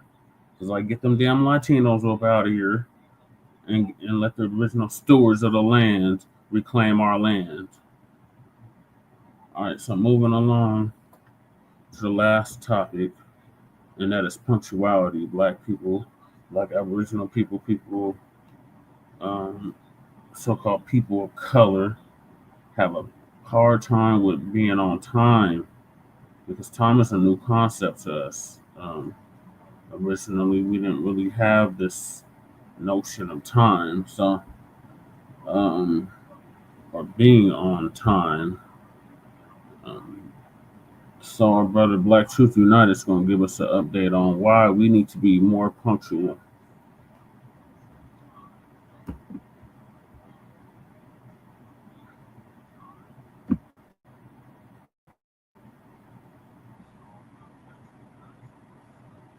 Salute family and welcome back to another video. This is Black Truth United, and today we're going to be covering a very important subject that I don't see a lot of this topic that has been ailing our community for the longest, and that is punctuality. which simply means being on time for things. I want to remind everyone that timing is everything. There's a reason why for military operations, everyone synchronizes their clocks beforehand. We have to acknowledge that we are in a war, the greatest war in human history, against white supremacy, good versus evil, justice versus injustice. When we understand the gravity of this situation, we have to get serious, and that includes being serious about our timing. Timing is everything, not just in war, but in everyday things. Relationships, work, when you mow the lawn, the delivery of food or medicine, hell, the delivery of a joke, cooking, braking in your vehicle, literally everything. And white supremacists know this, which is why they created the stereotype of black people's time, otherwise known as colored people's time, which has been a toxin to our community, pretty much declaring that it's our standard operating procedure to just arrive late for everything. And this is a slap in the face, not just to us, but our lineage. It's nothing to be proud of. Now, unfortunately, some of our people have bought into this trope, thinking that it's funny or thinking that it's some kind of a game. And these are just people who are showing that they're unserious about serious matters. And yes, I am aware that quote unquote colored people's time is much worse in places like Latin America, the Caribbean, and Africa. But we're not really talking about them today. We're talking about FBAs. Because let's face it, we're really the only ones who are serious about dismantling the system of white supremacy. There are very few exceptions to this rule. So let's refrain from referring to any other racial or ethnic group. They're really not my concern for this video. Alright, let me clarify this. When I say why punctuality matters, I'm talking about time commitments, not casual things like I'll read this book eventually or I'll swing by the grocery store on my way home, stuff like that. I'm talking about serious time commitments, such as I'll be at the airport at 7 a.m. for my flight that leaves at 9, or I'll be at this meeting at 7 p.m. So that's what I'm referring to. Now, with time commitments, punctuality is everything. Let me give you an example. Let's say you're assigned to make a presentation for potential investors for the company you work for. And let's say you're the best at presentations. You've got the right visuals, you've got the humor to lighten the mood, charts, graphs, everything you need. But absolutely none of that matters if you arrive an hour late and the investors are gone. Again, timing is everything. And in that situation, there could be serious consequences for your lack of punctuality. We all know there's little to no room for error when it comes to foundational black Americans. We don't have the luxury of failing up like the suspected white supremacist. So you know there are going to be consequences for your lack of punctuality. Perhaps being fired, suspended, or demoted from your position. People can't trust you. There are real world consequences for having a lack of punctuality. So with all that being said, let me give you 5 solid reasons why punctuality matters. Number 1, it demonstrates respect. It shows that you respect other people's time and that you value the personal or professional relationship you have with the person or persons to whom you committed. Point number 2, it boosts your reliability and credibility. When you're on time for things, people know that they can count on you. Your word holds weight, and it may open other doors for you that you weren't aware of. Point number 3, it helps ensure that you'll finish on time. Let's use that same example of a presentation. When you arrive on time or early, you're set up for success. You're set up to actually end on time. Again, showing that you respect other people's time. It's extremely difficult to finish on time when you arrive late. Point number 4, it reduces stress. There's nothing like being behind the clock and being pushed into difficult decisions like whether or not you can shoot an armed individual who's lunging at a family member without hitting the family member because you chose to draw your weapon too late. Number 5 is that it reflects professionalism and discipline. When you're on time for things, it makes you stand out, especially in the digital age where people are so disconnected from traditional values like respect and tact. It gives you an edge professionally, and on a personal level, it builds discipline. You begin to have a more positive view of yourself and believe in yourself more when it comes to completing tasks. In other words, it builds character. So those are the 5 reasons that I came up with as to why punctuality matters. And if you have another reason, feel free to put that in the comment section. Now I'm going to give you a few tips. A good rule of thumb is to simply not commit if you can't make it. If you can't make it, let the person know, hey, I have another commitment at that time. If it's tentative, let people know, I can make it, but I won't be there for the start. Something along those lines. If it's something you at least have partial control over, commit to a time that you can handle. For example, say, I can't do it at that time, but between this time and that time, I'm available. These are all things demonstrating that you respect the other person's time, and it's making that person aware that you take not only your time but their time seriously. Now, of course, let's get this out of the way. There are some unforeseen occurrences.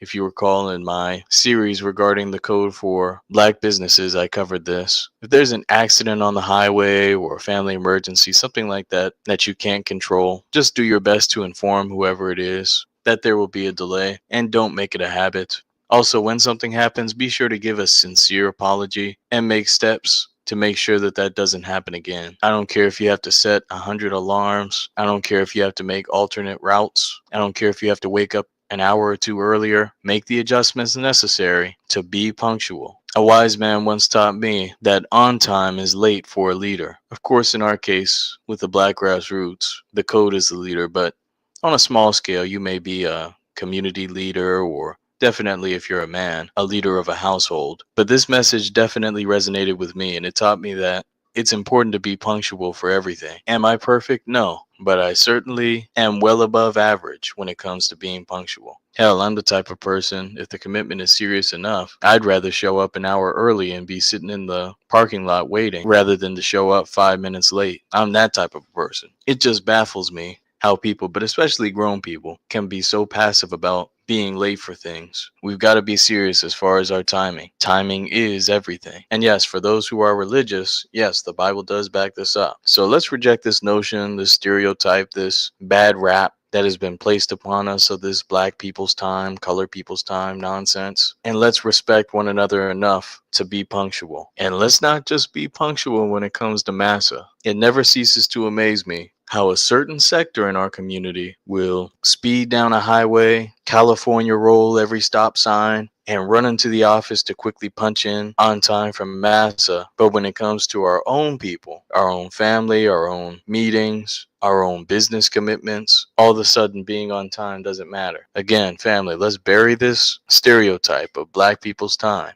Punctuality does matter, and we each have to do our part if we're truly serious about replacing the system of white supremacy with the system of justice. Now, with all that being said, be one and be blessed, family. Peace.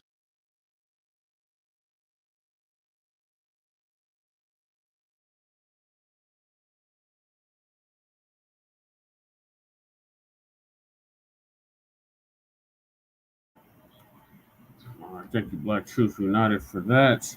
Yes, punctuality is a must. We got to exercise it, Black family. We got to do a much better job of doing it. I know I'm talking to myself because Lord knows I hate being on time for shit. And it's been like that since I was a young child.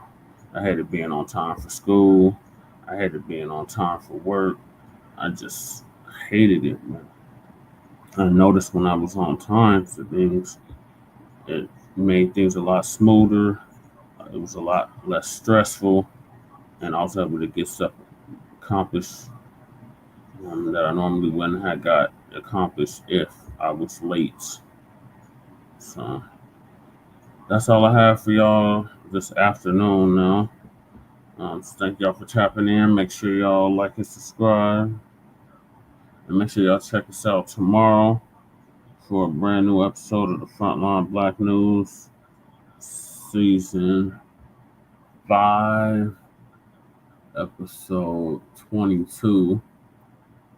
I'm not going to be able to redo 21, so it's going to be 22 Part 1. And I'll see y'all then. In the meantime, make sure y'all like and subscribe to all of our platforms. Frontline Blacc News on YouTube and Facebook. The Revolutionary Agenda on YouTube and Facebook. And Shabaka Experience Enhanced on Facebook and Twitter. So peace, love, light, reparations, and separations, and Black empowerment. Chain Kruma signing out from the Mile High Income and illegal migrant flooded city. Soon to be arrested and deported to city. Get goddamn Mike Johnston up out of here. This dude is a straight up crook. He needs to go to prison. Straight up. All right. Peace, twin. Peace, Max 45.